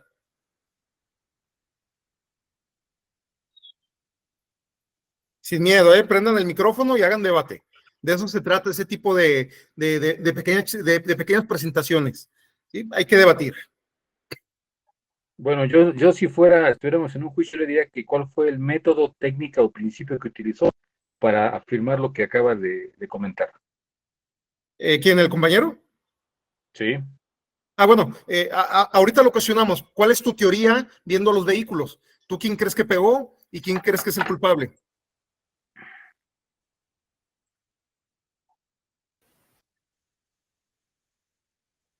Ahí le percibo yo, maestro, otro detallito. Ajá. Sí, mire, en la parte delantera izquierda tiene una fase ahí en color negro que la tiene de adelante hacia atrás. ¿Estamos viendo el sedán? Sí, el sedán, el mismo que Okay. estoy, vamos, describiendo. Ok, Y eso quiere perfecto. decir que tuvo un impacto en la parte delantera del lado derecho, o sea, a la altura del faro, por Ajá. la fascia que tiene de plástico de adelante hacia adentro. Ok, se ve como un plástico o algo hacia adentro, o sea, a dirección del volante. ajá. Sí, ¿verdad? Eh, sí, sí, sí, en lo general. Sí, una vez más, por desgracia, la foto es muy mala. Sí, entonces, Sí, como la foto es muy mala, de repente es un poquito complicado interpretar de manera sí, correcta. Pues nadie está obligado a lo imposible. Sí, entonces, sí. la interpretación que das es interesante, pero realmente el hecho ocurrió de esta manera. ¿Sí? Nada más como para empezar a contextualizar. El que Sí. pega en el sentido estricto es la camioneta. Veamos aquí la parte que es 3 de la de arribita. ¿Sí? Tengo el vehículo anaranjado y la que pega es la camioneta. La camioneta al momento de pegarle al vehículo sedán, lo que hace es que el vehículo sedán gire 90 grados. Como gira, tienes resistencia. Si a fin de cuentas el caucho de la llanta está aplicando fricción en el piso. Si tú creas ese giro, es un giro muy intenso para un vehículo. Lo que hizo fue despegar el caucho de la llanta. Lo que nosotros estamos viendo en esta imagen es casi el rin pelón. ¿Sí? Y más atrás estaba la llanta. ¿Sí? Estaba el caucho ya destrozado. Entonces, ese es el movimiento. Y es por eso que queda con la flecha despegada hacia afuera. ¿Sí? Porque tiene este giro que de manera creo que muy correcta hace un momento se señaló. ¿Sí? Igual, considerando que estamos analizando una sola fotografía mala. Si tuvieran ustedes una secuencia fotográfica mucho más decente, les aseguro que hubieran hecho una reconstrucción más completa. Sí, están haciendo milagros con muy poco. Acá abajo, en el planito, lo tengo en vista de pájaro. La camioneta llega, le pega al vehículo, al sedán, el vehículo sedán gira 90 grados y la camioneta se proyecta contra la pared. Sí, entonces, si se fijan, aquí hay una pared, la camioneta se proyecta y se estrella en la pared. Analizar este tipo de dinámicas, así como lo estamos analizando ahorita, esta parte es lo que corresponde a la reconstrucción cualitativa, ¿sí? ¿Cuál fue el hecho? ¿Cómo ocurrió? Esta parte, claro, yo tuve más imágenes que ustedes, yo tuve declaraciones, tuve mucha más información. Una vez más, me disculpo por forzarlos a realizar una reconstrucción con una sola imagen. En la vida real normalmente tenemos más información, ¿sí? Pero era parte del experimento. Toda esa parte cualitativa me ayuda a entender el hecho y me ayuda a empezar a comprender los datos que tengo para analizar. Si se fijan, por la dinámica del hecho, yo no tengo huella de frenada. ¿Sí? No hay una huella de frenada. Realmente la camioneta pegó, ¿sí? Pegó de lleno. Me imagino que ustedes ya a esas alturas deben de estar suponiendo quién es la persona que venía alcoholizada y quién es la enfermera. ¿Sí? Igual si queremos terminar de armar aquí el rompecabezas, la camioneta estaba siendo manejada por la persona alcoholizada. El sedán estaba siendo conducido por la enfermera. ¿Sí? Entonces, esta fue el punto de colisión. Ahora, no por estar alcoholizado la culpa es tuya o no necesariamente tiene que ser. Sí, claro, es una falta administrativa, hay cierto delito, hay cierta responsabilidad, pero ¿qué tal si la otra persona es la que se pasó el alto? ¿Sí? ¿Qué tal si no hizo alto total? Que así, en fin, la otra persona también puede tener responsabilidad, porque luego uno se va luego con... chocó una moto contra un vehículo. El de la moto es el culpable. ¿Sí? Entonces, no, espérate, así. Normalmente sí, pero pues analízalo, posiblemente no en este caso. Sí, entonces es igual aquí. Es que una persona está manejando alcoholizada, culpable. Sí, ok, sí, no, normalmente es verdad, pero pues hay que esforzarnos un poquito. Sí, hay que desarmar eso un poquito más, solamente para asegurar que sí es o no es. Sí, entonces yo empiezo a analizar esta dinámica de la manera cualitativa y me doy cuenta que no hay huella de frenado. Y esa parte es importante y Arturo creo que fue muy incisivo en ese punto. Hay muchas veces en peritos oficiales normalmente, donde por desgracia al momento que tú agarras el dictamen, te das cuenta que en la parte de conclusiones ponen, no se puede determinar la velocidad porque no hay huella de frenada, por lo tanto me encuentro imposibilitado o técnicamente no se puede. Y desde el principio están descartando la posibilidad cuando la huella de frenada es una de muchos métodos. ¿Sí? Si tienes huella de frenada, qué bien, excelente. Sí, vas a tener una fórmula que se ha trabajado durante mucho tiempo, tiene límites, tiene alcances, no se puede aplicar de manera estándar en todos los casos, de repente hay cosas donde va a fallar, pero de manera general es una fórmula que funciona. ¿Sí?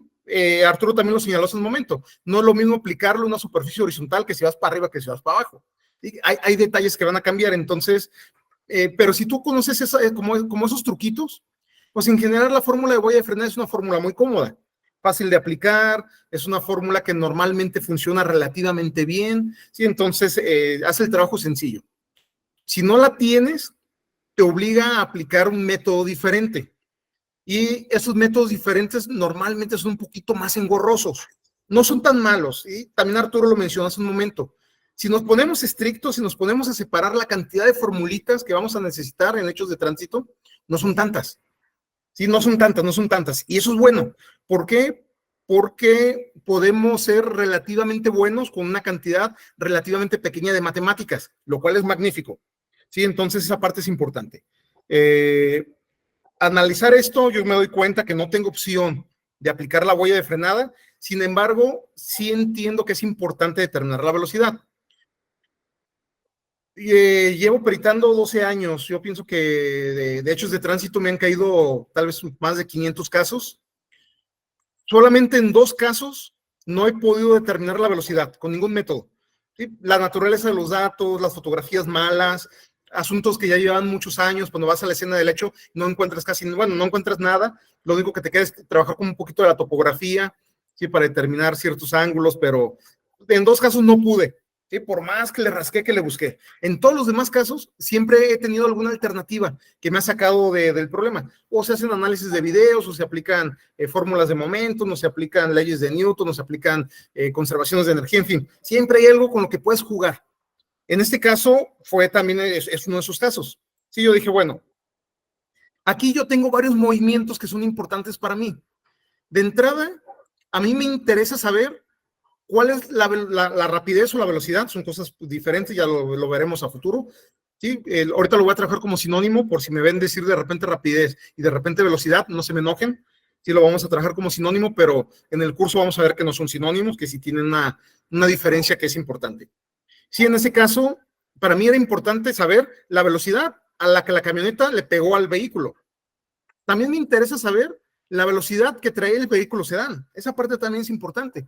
¿Por qué? Porque a partir de esa velocidad yo puedo hacer una reconstrucción hacia atrás de los dos y puedo saber quién es el que tenía la cuenca visual más reducida. ¿Sí? Si la camioneta pudo ver al vehículo y aún así no hizo alto, porque en este cruce en particular es de alto total, ¿sí? Y es un cruce de 1 a 1. Como era de noche, sabemos que alguien no lo respetó, ¿sí? Que alguien se fue de largo. A partir de aquí, si yo hago una reconstrucción hacia atrás de los dos vehículos, ¿sí? Metro por metro, yo puedo saber quién fue el que no tenía posibilidad de ver a la otra persona. Y a partir de ahí, podemos determinar quién fue el que ignoró el señalamiento de detenerse. Y, por lo tanto, quién es el que está cargando mayor parte de la responsabilidad. Sí, esa parte es importante, pero para eso necesito las velocidades. De lo contrario, yo no voy a poder reconstruir hacia atrás. Aparte de eso, para mí es importante saber que un vehículo giró 90 grados. Sí, fue proyectado 90 grados. Esa parte para mí es importante. Y también para mí es importante que la camioneta, después de pegar, se proyectó. Entonces, si se fijan, yo tengo varios movimientos que tengo que analizar. Sí, no solamente uno. Tengo el movimiento de la camioneta cuando pega y cuando se proyecta. Tengo el movimiento del vehículo cuando pega o cuando es colisionado y su proyección. Sí, son cosas que para mí pueden ser importantes porque me están dando información. Hacer que un vehículo gire no es fácil. Para que un vehículo gire se necesita cierto nivel de fuerza. Si tú aplicas menos de la fuerza, el vehículo no va a girar 90 grados, puede girar 40, puede girar 30. En este caso giró 90. Sí, entonces, para que el vehículo girara 90 grados, necesita un rango de fuerza relativamente preciso, ¿sí? Para que tenga ese giro. ¿Sí? Literalmente le dio vuelta. Las llantas que estaban haciendo fricción se opusieron al movimiento, la sacó del eje, ¿sí? Sacó la flecha, le quitó el caucho a la llanta y la hizo girar. ¿Sí? Entonces, ese movimiento para mí es importante desde una lógica pericial. ¿Por qué? Porque tiene información física donde yo puedo rascar cosas importantes.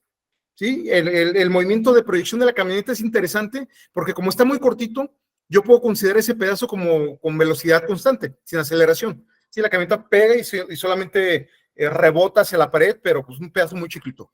¿Sí? Y también me va a dar información importante. ¿Sí? Entonces, si se fijan, no voy a calcular 2 velocidades, voy a calcular al menos 3 velocidades, ¿sí? Puedo calcular una colección de parámetros que me pueden ayudar a entender el hecho. Si los calculamos de manera correcta, entonces podemos reconstruir hacia atrás y hacia adelante, hacia atrás y hacia adelante, y esa parte es importante. Les pongo aquí una vista de día, el asunto, recuerden que fue entre 3 y 4 de la mañana, de cómo es la vista de la vista a distancia. La camioneta viene viajando de norte a sur, sí, viene de norte a sur. Entonces, corresponde a la imagen que está en la parte izquierda superior, sí, superior izquierda. Esta imagen de aquí, esta imagen es la vista. Como pueden ver, la camioneta, a pesar de, bueno, sabemos que estas imágenes se tomaron en el día, ¿sí? El hecho fue con luz nocturna. Sí, tengo algunos faros, pero pues hay reducción de visibilidad por las mismas condiciones ambientales. Sin embargo, no hay nada que básicamente le impida la vista hacia adelante. Sí, no había más vehículos, estamos en un lugar muy tranquilo, de hecho es un pueblo, si se fijan, estamos en las afueras del pueblo, sí, tengo ya campos de cultivo, etcétera, etcétera, etcétera. La enfermera venía viajando de oeste hacia este, ¿sí? Aquí donde se ve una tienda con un letrero de alto. Sí, también la camioneta tiene varios letreros de alto, hay señalamientos. Una vez más, en este pueblo en particular, se acostumbra el alto total y el paso 1 a 1. Sí, entonces, esta parte pues, es importante entender. También podemos ver que la enfermera tiene una visión hacia adelante relativamente buena, pero en la parte izquierda tiene como un montículo de pasto que le impide tener una visión muy completa de la calle por donde va bajando la camioneta. ¿Sí? Tiene algo que le estorbe. Incluso la camioneta de repente también tiene una arbolada en su parte derecha que le impide ver con claridad la calle por donde va circulando el vehículo sedán. Y esa parte es importante para nosotros porque a partir de aquí nosotros podemos calcular la cuenca visual. ¿Quién podía ver primero a quién? Sí, esa parte era importante. Yo quiero saber quién tenía más posibilidades, quién tenía más distancia de ver al vehículo contrario. Porque a partir del que tenga más distancia, tú puedes determinar con la velocidad el tiempo de reacción. ¿Sí? Entonces, a partir del tiempo de reacción lo podemos entender como el tiempo que necesita una persona que no está cansada, que no está alcoholizada, que no tiene problemas físicos, que no tiene problemas visuales, etcétera, en realizar una maniobra evasiva y evitar un accidente. Sí, ese es el tiempo de reacción. Aquí el tiempo de reacción es complicado, porque tengo una persona alcoholizada por un lado y por el otro lado tengo una persona cansada. Sí, entonces aquí es un poquito más complicado, el tiempo de reacción se va a disparar, ¿sí? No van a reaccionar en 0.75 segundos, que es más o menos el promedio, sí, se van a ir más arriba, pero igual, hay ciertos estudios que te dicen más o menos cuáles son los tiempos de reacciones esperados, ¿sí? Entonces a partir de ahí puedes medio jugar, pero es importante para mí saber cuánta distancia tienen para ver al vehículo contrario. Ok. ¿Qué cálculos podemos realizar en este caso? Y esta parte es importante.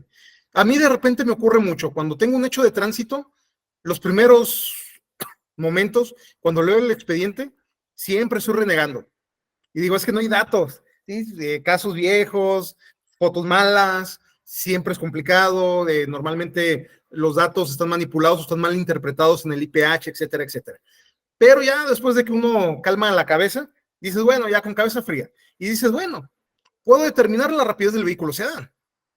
¿Sí? ¿Por qué? Porque esa vuelta que le hicieron dar al vehículo sedán tiene que ver con una fuerza, y esa fuerza, y puedo hacer análisis de energías y ver cuánta energía se pierde, y a partir de ahí intentar hacer una reconstrucción hacia atrás. Tengo cosas para jugar. Puedo determinar la rapidez de la camioneta. Sí, lo mismo. Si la camioneta pega, hace que el vehículo se mueva, entonces la camioneta es la que aplica la fuerza, todavía es mucho más sencillo para mí con ella, y después tiene una proyección hacia la pared, y esa proyección puede ser importante para mí. Puedo determinar la cuenca visual que tenían los conductores, ¿sí? ¿Quién vio primero a quién? Sí, porque si alguien lo vio con suficiente tiempo y aún así no se detuvo, pues sí tiene un poquito de responsabilidad en eso, sí, de haber hecho alto total, como señalaban, ¿sí? Las indicaciones en las esquinas, se pudo haber evitado el accidente. Tiempo de reacción, ¿quién tuvo más tiempo de evitar el accidente? ¿sí? Claro que es la persona que tuvo más tiempo de vista, con una cuenca visual más amplia, ¿sí? Entonces ese es importante. Y en este caso, puedo determinar la rapidez post-colisional, ¿sí? O sea, la rapidez fuera de la colisión. Ya llegó la camioneta, ya pegó en el vehículo. Después de ahí, la camioneta se proyecta, ¿sí? Esa velocidad de repente muchos no la consideramos importante, pero a mí me sirvió para completar los cálculos, ¿sí? Esta velocidad post-colisional. Y el hecho de que haya girado, para mí también era importante ese movimiento. Entonces, al final del día, a pesar de estar de renegón con que malas fotos y caso con poca información, me doy cuenta de que sí había información y que había mucho trabajo. Sí, realmente había mucho que calcular, había mucha chamba que hacer. Y esa parte es bonita. ¿Sí? ¿Por qué? Porque cuando ves el dictamen de los peritos oficiales, que no es carrilla para ellos, ¿eh? Igual quiero tratarlos ahora sí que con mucho respeto. Yo entiendo que de repente a los peritos oficiales los inundan en expedientes. Ellos tienen que maquilar trabajo. ¿Sí? Entonces, un perito oficial tiene que dictaminar 10 veces lo que yo perito. ¿Y por qué? Porque si yo agarro un caso o 2 casos al mes de hechos de tránsito, él va a agarrar 20 casos o va a agarrar 40 casos a la semana. Sí, entonces la cantidad de trabajo, claro que es complicado. De repente, hacer una crítica desde la comodidad de una silla, pues es muy fácil. Y cuando uno está en la guerra, ahí es donde está la parte difícil. Sin embargo, no porque tengan mucho trabajo los voy a justificar. Esa parte también es importante. Y de ahí proviene la crítica. Todo lo que nosotros digamos como peritos tiene una responsabilidad grandísima. ¿Sí? Si nosotros decimos o insinuamos que una u otra persona es la que carga con la responsabilidad, podemos meter en problemas a una persona o sacarla del problema. Y si nosotros lo hacemos mal, entonces posiblemente estemos acusando a un inocente o dejando en libertad a un culpable. Sí, entonces, ok, yo entiendo que tienes mucho trabajo, pero aún así, ni modo. Sí, la vida es la vida, te tienes que esforzar más. Te tienes que esforzar más porque lo que tú digas va a afectar a alguien. Sí, de ahí viene la crítica, no de otro lado. Sí, de esa parte de responsabilidad que tenemos los peritos. Sí, entonces, en este caso hay muchísimo trabajo que podemos hacer. Hay que hacerlo. Y empezamos. Sí, digo, bueno, ¿cuál es más sencillo de trabajar? Yo siempre me voy por la más facilita. Digo, la más facilita para mí es determinar la rapidez al momento de que la camioneta impacta el sedán. ¿Por qué? Porque yo tengo el dato de la vuelta, una vez más. Para yo hacer que un vehículo gire 90 grados, que es diferente a que si gira 30, a que si gira 50, a que si gira 80, el cálculo va a cambiar un poquito, ¿sí? En este caso giró 90, ok, ¿sí? Lo hago para 90, pero si hubiera girado otro ángulo diferente, pues ya se parece a otro ángulo diferente, ¿sí? El hecho de que hagas girar a un vehículo significa que le estás aplicando fuerza, y no cualquier fuerza. ¿Sí? Tú no vas a hacer que gire un vehículo si te la recargas. ¿Sí? Tienes que aplicar cierta fuerza para que el vehículo gire. Esa fuerza se puede calcular. ¿Sí? Esa fuerza se puede calcular. Ah, es que el vehículo iba en movimiento. No importa. Al fin de cuentas, tú detuviste el movimiento que llevaba, ¿sí? Su dirección la detuviste y lo hiciste girar. ¿Sí? Entonces yo puedo considerar por unos intervalos de tiempo, ¿sí? por unas milésimas de segundo, que el vehículo sedán estaba quieto y que tú, camioneta, es la que tenía la aplicación de la fuerza y por eso gira. Sí, entonces empiezo a jugar con eso. Digo, eso es algo que salta a la vista y es algo que es importante. Y es algo que no es tan complicado de trabajar. ¿Y por qué no es como complicado? Porque si agarran un libro de física van a encontrar rapidez angular de rotación de un cuerpo rígido. Si se fijan, ya está masticado, ya está resuelto. ¿Sí? Entonces, de entrada, hay una formulita que dice, ¿sí? Si tú analizas la distancia, dejen, a ver si esa cosa me deja dibujar, ok. Si tú analizas la distancia que gira, una vez más, este ángulo menos ángulo inicial, en mi caso son 90 grados, pero en otro caso pueden ser 40 grados, pueden ser 30 grados. ¿Sí? Si tú analizas la distancia que gira, ¿sí? O más bien, si analizas el ángulo de giro, ¿sí? Creo que es más correcto. Si analizas el ángulo de giro, ¿sí? de un objeto que es cuerpo rígido, ¿qué es lo que podemos entender como cuerpo rígido? Algo que no se hace como chicle. ¿Sí? Pensemos en una camioneta que trae un montacargas, ¿sí? O que trae un semirremolque en la parte de atrás. Si yo muevo la camioneta, si yo hago que gire la camioneta, no necesariamente el semirremolque va a girar. ¿sí? El semirremolque puede quedarse quieto o puede tener un giro diferente al de la camioneta. En ese caso, esa combinación de la camioneta con el semirremolque no es un cuerpo rígido. ¿Sí? ¿Por qué? Porque tienen un punto que le puede dar cierto giro al semirremolque independiente del de la camioneta. ¿Qué sí es un cuerpo rígido? Pensemos en un camión, ¿sí? Un camión de pasajeros, de esos urbanos. Todo el camionzote, ¿sí? Si tú aplicas fuerza en un punto y lo haces girar, todo el demás camión va a girar con respecto o va a reaccionar a esa fuerza. ¿Sí? Entonces es lo que tenemos como cuerpo rígido. En este caso, el sedán es un cuerpo rígido. ¿Sí? Si tú mueves, si le aplicas fuerza a la parte de enfrente del sedán, por la parte de atrás va a reaccionar esa fuerza y también va a girar. ¿Sí? Entonces, ese ángulo de giro es igual a un medio de la velocidad angular con la que está girando por el tiempo que tarda en dar ese giro. ¿Sí? Entonces yo decía, bueno, un medio no tengo problemas, es la mitad de algo. Yo aquí tengo dos velocidades, ¿sí? Una velocidad angular y una velocidad, bueno, una velocidad angular final y una velocidad angular inicial. Entonces aquí ya es interesante. Yo digo, bueno, esa parte me puede dar un poquito de lata y de problemas. O menos, no se queda en esa parte, no da latas, de hecho lo que quiero resolver. Y tengo el tiempo. Sí, el tiempo normalmente es un problema porque trabajar con tiempo nunca lo conocemos, pero me voy a la literatura y encuentro una literatura, ¿sí? Que hizo estudios sobre movimientos de vehículos de cuerpo rígido y me dice que el tiempo promedio en que va a girar el vehículo son de 0.42 segundos. ¿Sí? Entonces me apoyo de la literatura para completar los datos. ¿Qué es lo que yo quiero encontrar? Yo quiero encontrar este dato de aquí. Yo quiero encontrar la velocidad final con la que giró. ¿Por qué? Porque la inicial es 0. El vehículo estaba quieto, al principio el vehículo estaba en horizontal, siendo su velocidad de 0. Cuando yo lo empujo, ya tiene una velocidad. Esa es la que yo quiero determinar. ¿Sí? ¿Qué tan rápido hiciste ese giro? Yo sé que lo hiciste en 0.42 segundos, ¿sí? Pero quiero el valor de la velocidad, quiero que me digas qué tan rápido fue, ¿sí? Ese movimiento. Entonces yo ya tengo casi todo. Yo ya tengo el ángulo, que yo sé que son 90 grados, ¿sí? Yo ya tengo que un medio pues es la mitad de algo. Yo ya tengo que la velocidad inicial es igual a 0, porque el vehículo al principio es en horizontal quieto. Yo quiero esta y ya tengo el tiempo. Entonces lo que me falta pues es despejar, ¿sí? Entonces acá abajo está la formulita que voy a utilizar. ¿Sí? Hay cosas que se van por un lado, por ejemplo, este 2 pues, se va por el otro lado multiplicando, la T se va dividiendo, el W sub 0 es positivo, del otro lado va a ser negativo. ¿Sí? Entonces ya tengo esa formulita. Esa formulita me va a decir qué tan rápido gira el vehículo. Si ustedes tienen un caso similar, esa es la formulita que necesitan. ¿Sí? Si ustedes tienen un caso donde dos vehículos chocaron en perpendicular y uno gira 90 grados, 30 grados, 50 grados, 10 grados, pues ya tienen la formulita aquí despejada. Sí, esa que encerramos. Entonces, ustedes ya pueden trabajar con eso. Ok. Sí, bueno, lo que estamos diciendo. ¿Dónde la velocidad final del vehículo sedán? Bueno, pueden agarrar esta o la otra. A fin de cuentas, estamos en positivas. Si es igual a 0, el tiempo que gira, en mi caso, pues son 90 grados, va a tardar en 0.42 segundos. La distancia que recorren radianes es 90 grados y es igual a 1.57 radianes. Y aquí ya pasa algo medio raro. ¿Sí? Aquí.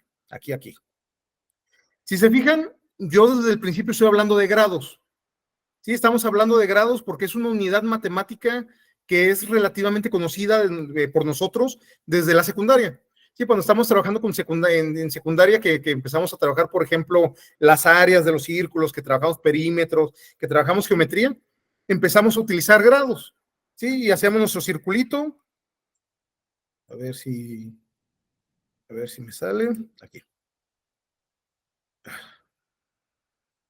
Hacemos nuestro circulito, que ya no sé por qué no me está dejando dibujar. Es efecto visita siempre todo esto. A ver. Ok. Bueno, hacemos nuestro círculo y normalmente le poníamos una cruz a la mitad y decíamos que esa cruz es un plano cartesiano y empezábamos a poner una línea que va del centro del círculo hacia afuera y lo íbamos abriendo. Y decíamos, pues aquí son 30 grados, aquí son 45, aquí son 90. Si me voy hasta el otro lado son 180. Si me voy hasta abajo son 270 grados, ¿sí? Y nosotros empezábamos a poner medidas en grados, ¿sí? Algo muy intuitivo, algo que hacíamos mucho desde Pues desde la educación básica que llevamos. No sé por qué no quería del otro lado, pero bueno. Sí, entonces hacíamos algo así, y ya de aquí íbamos subiendo. Sí, decíamos, aquí son 45, si me voy a la vertical, sí son 90, si me voy hasta la horizontal de acá, son 180, en fin.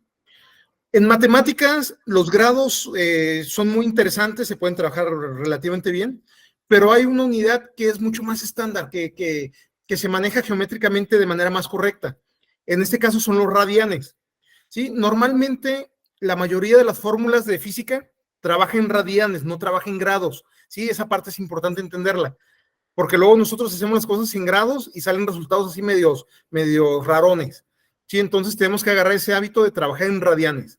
Los radianes tienen un significado con respecto a los grados. ¿Sí? Por ejemplo, si aquí yo tengo 0 grados es igual a 0 radianes. Si aquí yo tengo 90 grados es igual a pi medios. ¿Sí? Pi vale 3.14 entre 2, y lo que te dé es lo que vale 90 grados en radianes. ¿Sí? Si nos vamos acá, de este lado son 180 grados. Esta cosa. Son 180 grados, y 180 grados es igual a pi radianes. En otras palabras, 180 grados es igual a 3.1416. Sí, entonces yo puedo sacar una similitud o puedo sacar como esa analogía entre grados y radianes de todo el círculo. Sí, entonces en ese caso, los 90 grados, bueno, es la mitad de pi, ¿sí? 1.5. Sí, entonces nada más es como para empezar a entender por qué estamos utilizando radianes. Bajo ese principio yo puedo ya poner todo en la formulita de abajo. Si la formulita era 2 por el ángulo que giró entre el tiempo. Entonces 2 por el ángulo que giró, 90 grados en radianes es 1.5708 entre los 0.42 segundos, menos 0. Si recuerden que la velocidad, bueno, en este caso la velocidad W la agarré como la inicial, no sé por qué la otra es la inicial, da igual. ¿Sí? Es 0. Eso quiere decir que eso es la velocidad que voy a calcular, y al final me da 7.48 radianes sobre segundo. Y tú podrás decir, bueno, ¿y qué diablo significa eso? Sí, yo llego con el juez y le digo, juez, el vehículo el vehículo giró a 7.48 radianes sobre segundo. ¿Qué relación tiene eso con la velocidad de la camioneta?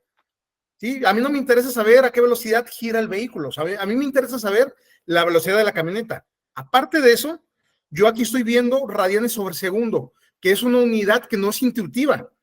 ¿Sí? Radianes sobre segundo, yo no sé si es mucho o es poco, pero hablar de 100 kilómetros por hora, ahí yo ya tengo una idea más intuitiva de decir, 100 kilómetros por hora pues es bastante, y más si vas en calles dentro de un pueblo. ¿Sí? Ahí yo ya tengo ese dimensionamiento.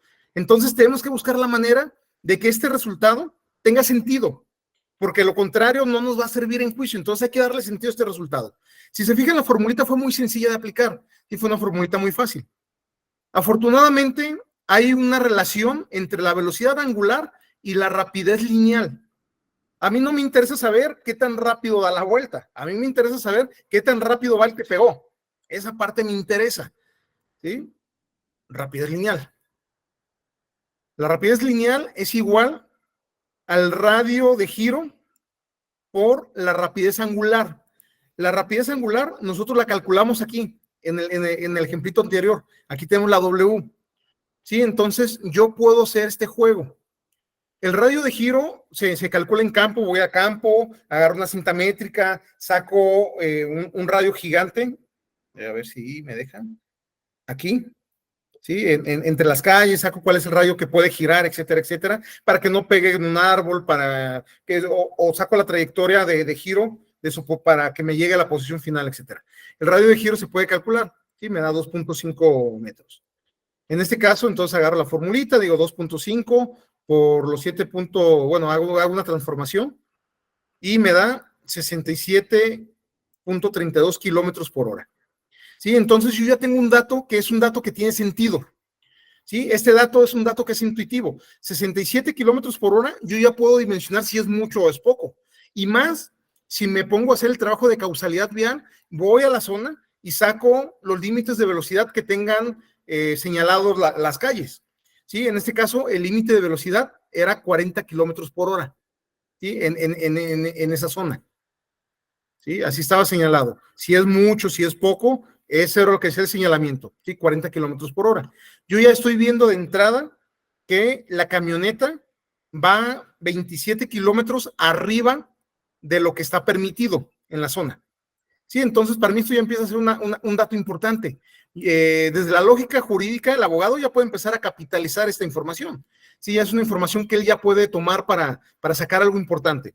Sí, entonces yo empiezo con cierta física, y en este caso rapidez angular, pero al final del día termino, ¿sí? Haciendo conversiones a cosas que sean entendibles para todos. ¿Sí? De nada sirve que yo meta valores extraños que nadie puede interpretar. ¿Sí? ¿Por qué? Porque le estoy quitando la posibilidad a los abogados de capitalizar pues el dato, y le estoy quitando la posibilidad al juez de entender qué diablos está pasando.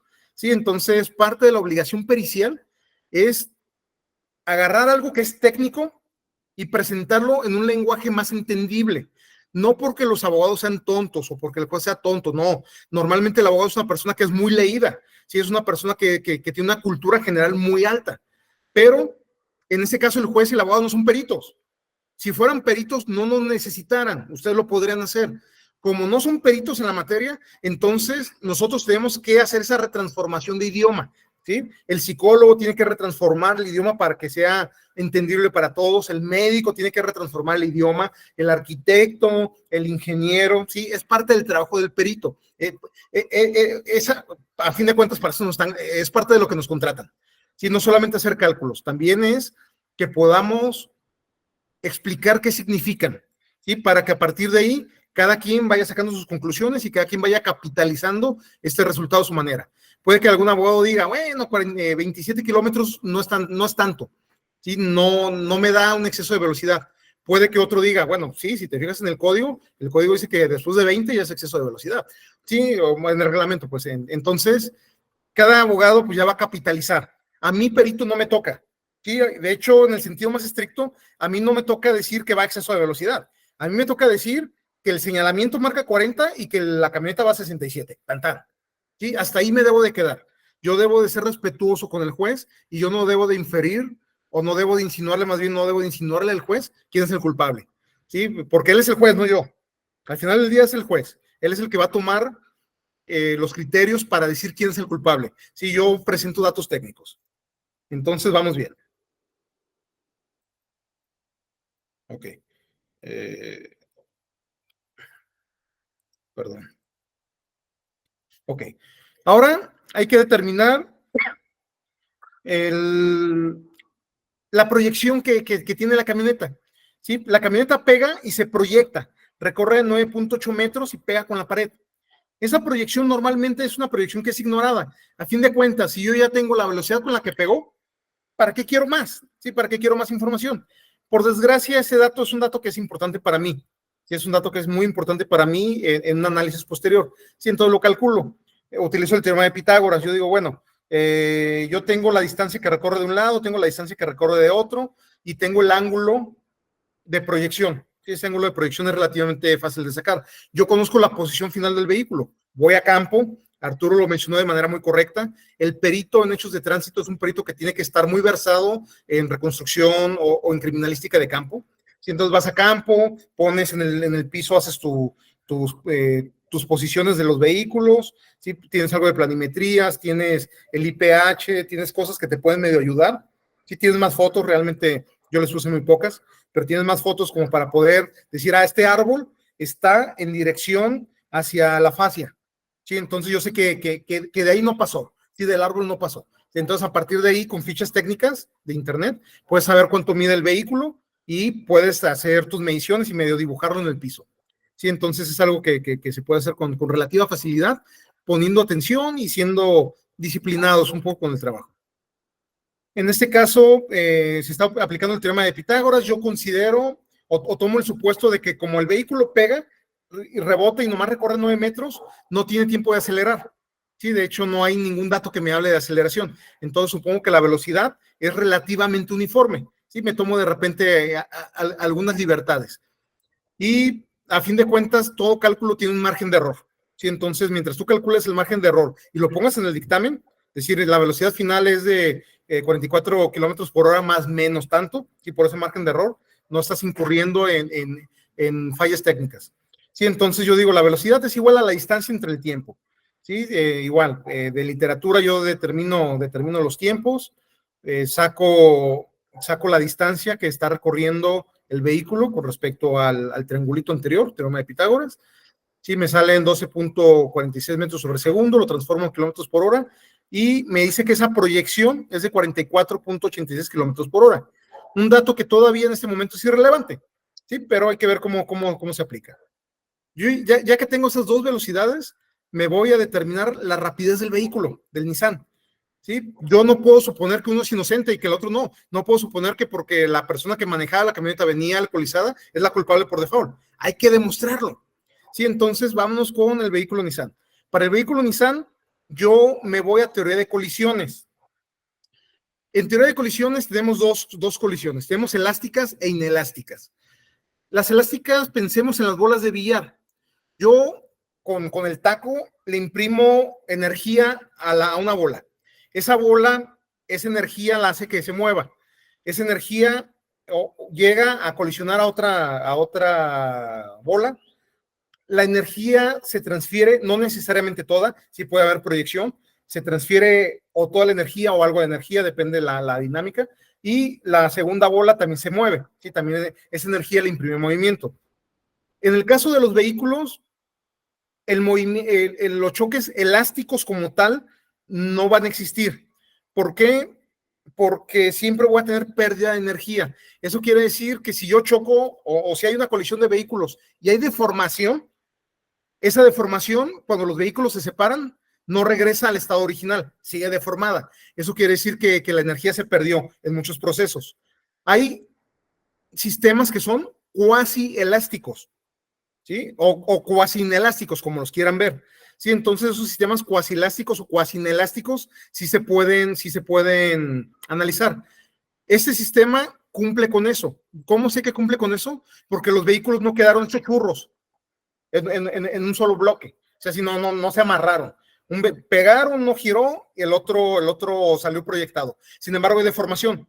¿Sí? Entonces, como hay deformación, hay pérdida de energía, pero se separaron, entonces tienen como ciertas características de elasticidad. ¿Sí? Es un poquito de repente medio raro, medio complicado. ¿Sí? Hay varias expresiones, una vez más, de repente tenemos que hacer cálculos más que nada de cota de error, más que buscar expresiones de repente tan correctas. ¿Sí? Esa es una expresión que de repente funciona. Masa 1, velocidad 1 más masa 2 por velocidad 2 es igual bueno, sí, en este caso son la masa y la velocidad inicial más del vehículo 1, más la masa y velocidad inicial del vehículo 2 es igual a las masas y velocidades iniciales de los dos vehículos en el estado final. ¿Sí? Es cierta conservación de energía. Una vez más, esta conservación de energía me está hablando de algo que es totalmente elástico. Sabemos que aquí no es totalmente elástico. ¿Sí? Tenemos que calcular esos sesgos. ¿Sí? En este caso no lo estoy metiendo, en el dictamen sí se mete, pero en este caso por cuestiones más didácticas y por el tiempo, porque teníamos nomás una hora para explicar, estoy utilizando una fórmula que es un poquito más sencilla. Me está diciendo, el estado inicial de los vehículos 1 y 2 es igual que el estado final, tanto en masa como en velocidad. Y esta parte es buena, ¿por qué? Porque me permite despejar.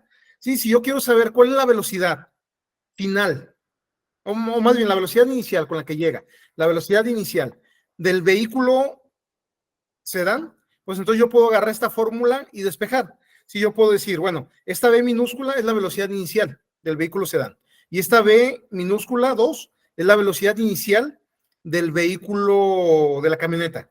Entonces, si yo quiero saber la velocidad del vehículo sedán, en otras palabras, esta de aquí, pues lo único que tengo que hacer es despejar todo lo demás. Esta M2B2 minúscula es positiva, pues se va negativa para el otro lado.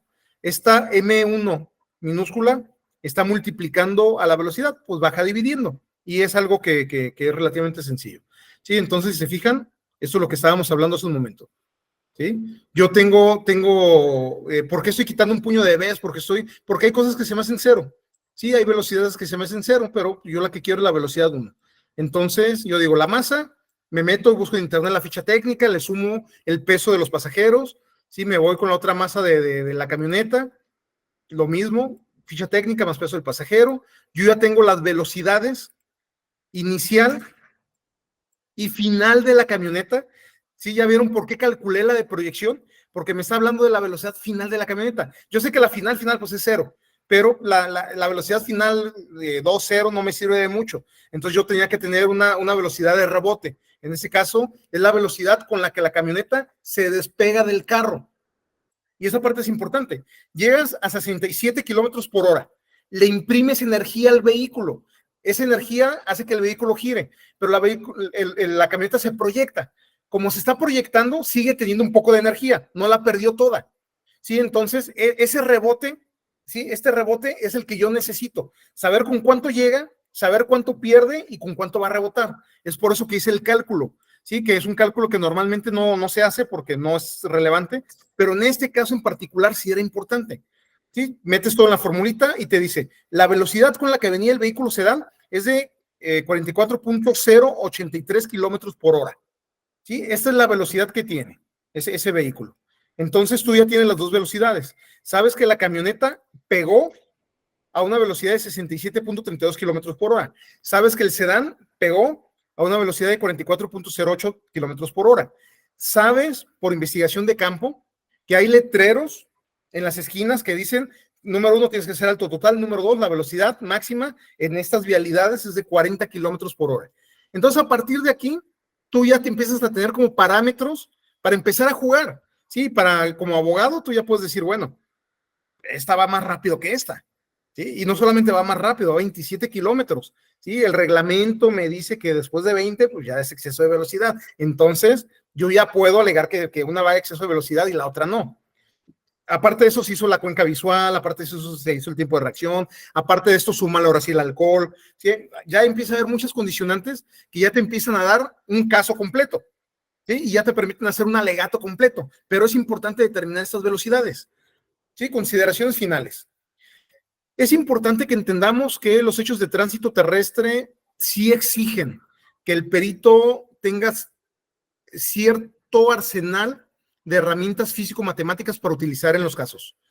Es que lo que pasa es que no lo suelo necesitar y yo solamente soy descriptivo. Está bien, pero tu dictamen está siendo sesgado. Si de repente llega alguien con estas herramientas, es muy probable que en juicio te meten problemas. ¿Sí? ¿Por qué? Porque de entrada su trabajo se va a ver mucho más serio. Sí, se va a ver más profesional, se va a ver más completo. Entonces, esta parte sí es importante tenerla presente. Arturo también lo dijo hace un momento, ¿sí? Después de la pregunta de Irving.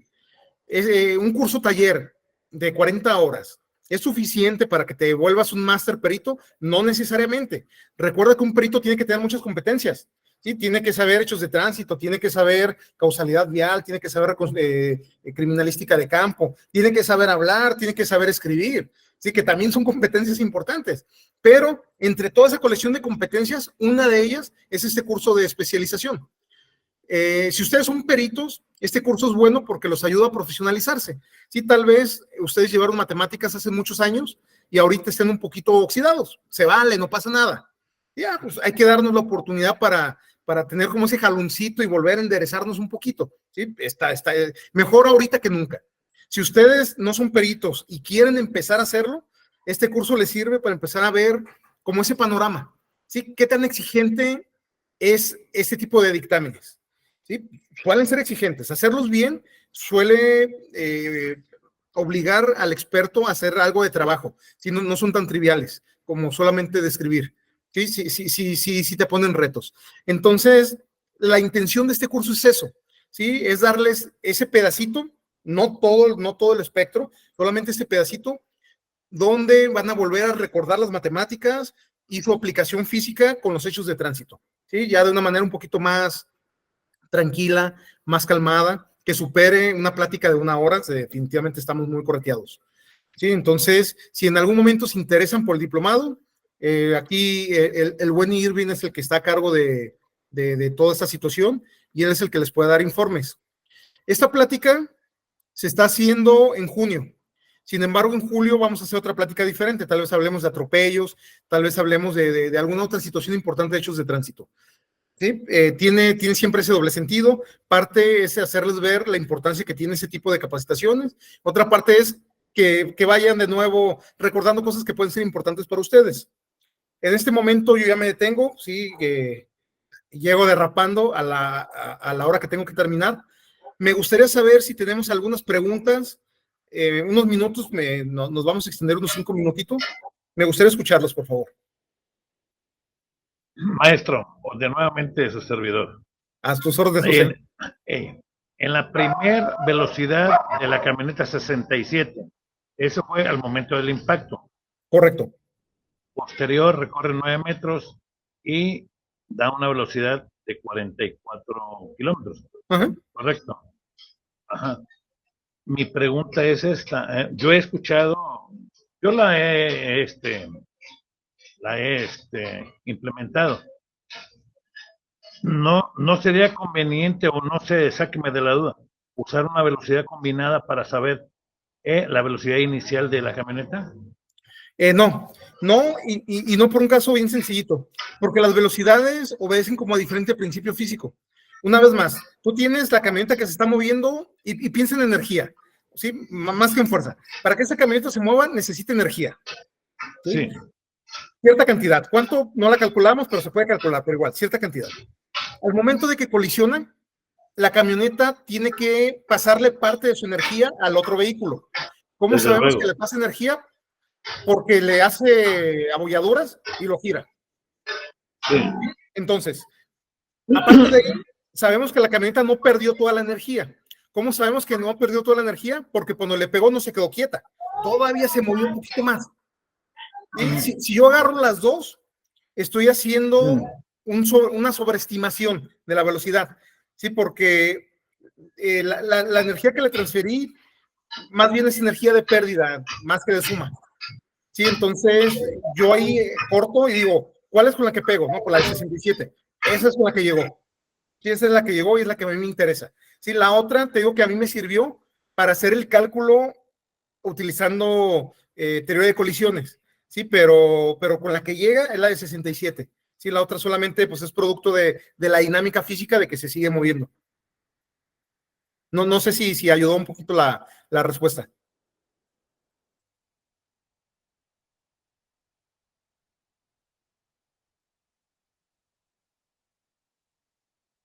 ¿Sí? No sé si sirvió, no sé si haya más preguntas.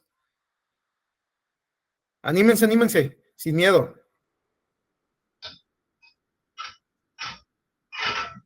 Le comentaba, maestro, sumando las dos velocidades es lo que me han enseñado a mí. Sí, sumando las dos es la velocidad mínima que necesita la camioneta desde el inicio hasta el final de su parada. O sea, ese es está muy bien explicado lo de usted, sí. Sí, no, es un error porque está sobreestimando. Te va a dar una velocidad de 100, sí, arribita de 100, pero realmente es una sobreestimación. El sistema físico no permite hacer eso. Si eso, no, es un error. Definitivamente es una interpretación que no es correcta. Ok, gracias. En este caso, Arturo Lugo. ¿Qué tal? Buenas noches a todos. Buenas noches. Una pregunta. ¿En este caso en particular, se consideró la amplitud de las vialidades? Sí. De hecho, si te fijas, bueno, ya no estoy aquí en mi presentación. En la imagen que era negra, sí, la que era el croquis visto desde arriba, ahí sí vienen los anchos de las vialidades. Esos anchos para mí son importantes para varias cosas, no necesariamente para la velocidad, sí, porque la velocidad yo la puedo tomar como una línea relativamente recta, sin cintura, sí, matemáticamente me va a funcionar. Más que nada, para mí fue importante para cuestiones de cuenca visual, fue importante para cuestiones de tiempo de reacción, fue importante para cuestiones del radio de giro. Ese radio de giro lo tuvimos que tomar directamente en campo. Sí, entonces, el dato del ancho de la vialidad sí me sirve para varios cálculos y para varias consideraciones importantes. Sí se utilizó. Perfecto. Ya por último, nada más. Y en cuanto a tu apreciación de la responsabilidad en el hecho de tránsito, ¿Tomaste Ok. en cuenta la amplitud y su aplicación del reglamento? Sí, bueno, en este caso, yo me voy a señalamientos, ¿sí? Se hace lo que viene siendo la parte de causalidad. Te vas Sí. y dices, si hay señalamientos oportunos en ambos lados, ¿sí? Para ambas conductoras, donde se marca de manera muy clara, ¿sí? Con letreros, de que la velocidad en esa vialidad está restringida a 40 kilómetros por hora. También había señalamientos muy claros en lugares pertinentes donde se establecía que en ese lugar en particular se tiene que ser alto total y permitir el 1 a 1. ¿Sí? Entonces, esa parte es importante para poder entender o para poder ampliar el rango de responsabilidad. ¿Sí? Entonces, son cosas que sí se tienen que reportar definitivamente. Perfecto, te agradezco. Gracias. José, Sí. Maestro, ¿qué tal? ¿Cómo está? Muy buenas noches. buenas noches. Oiga, una pregunta. En el diplomado, aparte de enseñarnos a llevar a cabo todo lo que vienen siendo los cálculos físico-matemáticos que mencionó, ¿van a también a impartir o a presentar algún programa de reconstrucción virtual? Sí, bueno, vamos a presentar algunos aplicativos que sirven. Por ejemplo, tenemos todo el diplomado, bueno, es que no es diplomado, es el curso taller, que es más chiquito, trae dos partes, una parte que es asincrónica y una que es sincrónica. ¿Qué significa eso? Hay un curso que se llama método de vías, es un método que sirve para determinar la rapidez de los vehículos bajo ciertos supuestos. Si recuerden que tenemos muchos métodos diferentes, el método de vías es uno de muchos métodos. En ese curso que es asincrónico, les damos un acceso a la plataforma, la tienen 24/7, ustedes se meten. Ahí de entrada ya hay un software donde ustedes meten los datos, le dan calcular y les va a generar las matrices y mapas de colores de las velocidades, ya de manera automatizada. Aparte, estamos ahorita aquí con nosotros el doctor Daniel Chávez Hernández, que es un perito aquí del despacho. Él se está encargando de hacer algunos aplicativos, por ejemplo, para determinar el ángulo o el cono visual con respecto a la velocidad. También hizo otro aplicativo que se dedica a calcular la huella de frenada, te saca las estadísticas de tiempo de reacción y, bueno, a través de la huella de frenada. Sí, entonces va a haber algunos aplicativos con los que sí vamos a jugar para automatizar todo esto. ¿Es importante que ustedes conozcan la física? Sí, claro. ¿Es importante que ustedes conozcan las matemáticas? Sí, claro. Pero estamos en el siglo XX. Existen software. Sí, entonces no se trata de regresar a hacer todo a mano. Se trata de que comprendan de fondo qué es lo que estamos resolviendo con cada fórmula, de dónde salen las fórmulas, y ayudarse del software, no pasa nada. Sí, hacer uno a mano y después hacer otro con el software para que se vayan familiarizando con herramientas. Sí, es sano para todos. Entonces sí va a haber algo de software aplicado, pero más que un programa de reconstrucción, va a ser como aplicativos que resuelven diferentes problemas. Ok, sí, mi pregunta iba dirigida en el sentido de que en la clase, bueno, en la conferencia pasada de cómputo forense, tocó usted el tema de que para el tema de cómputo forense, se veían algunos programas para llevar a cabo la reconstrucción virtual de hechos de tránsito terrestre. Uh-huh. Sí, vamos a meter algunos aplicativos pequeños que nos empiecen a ayudar a optimizar los cálculos. ¿Sí? Te digo, así, tal cual un programa completo porque hay programas muy, muy buenos. Por ejemplo, está Aras 360, que es muy bueno para hacer reconstrucciones. Está muy interesante. De repente hace cosas raras y saca resultados un poquito inverosímiles, pero en general, manejándolo con prudencia, es un programa muy bueno.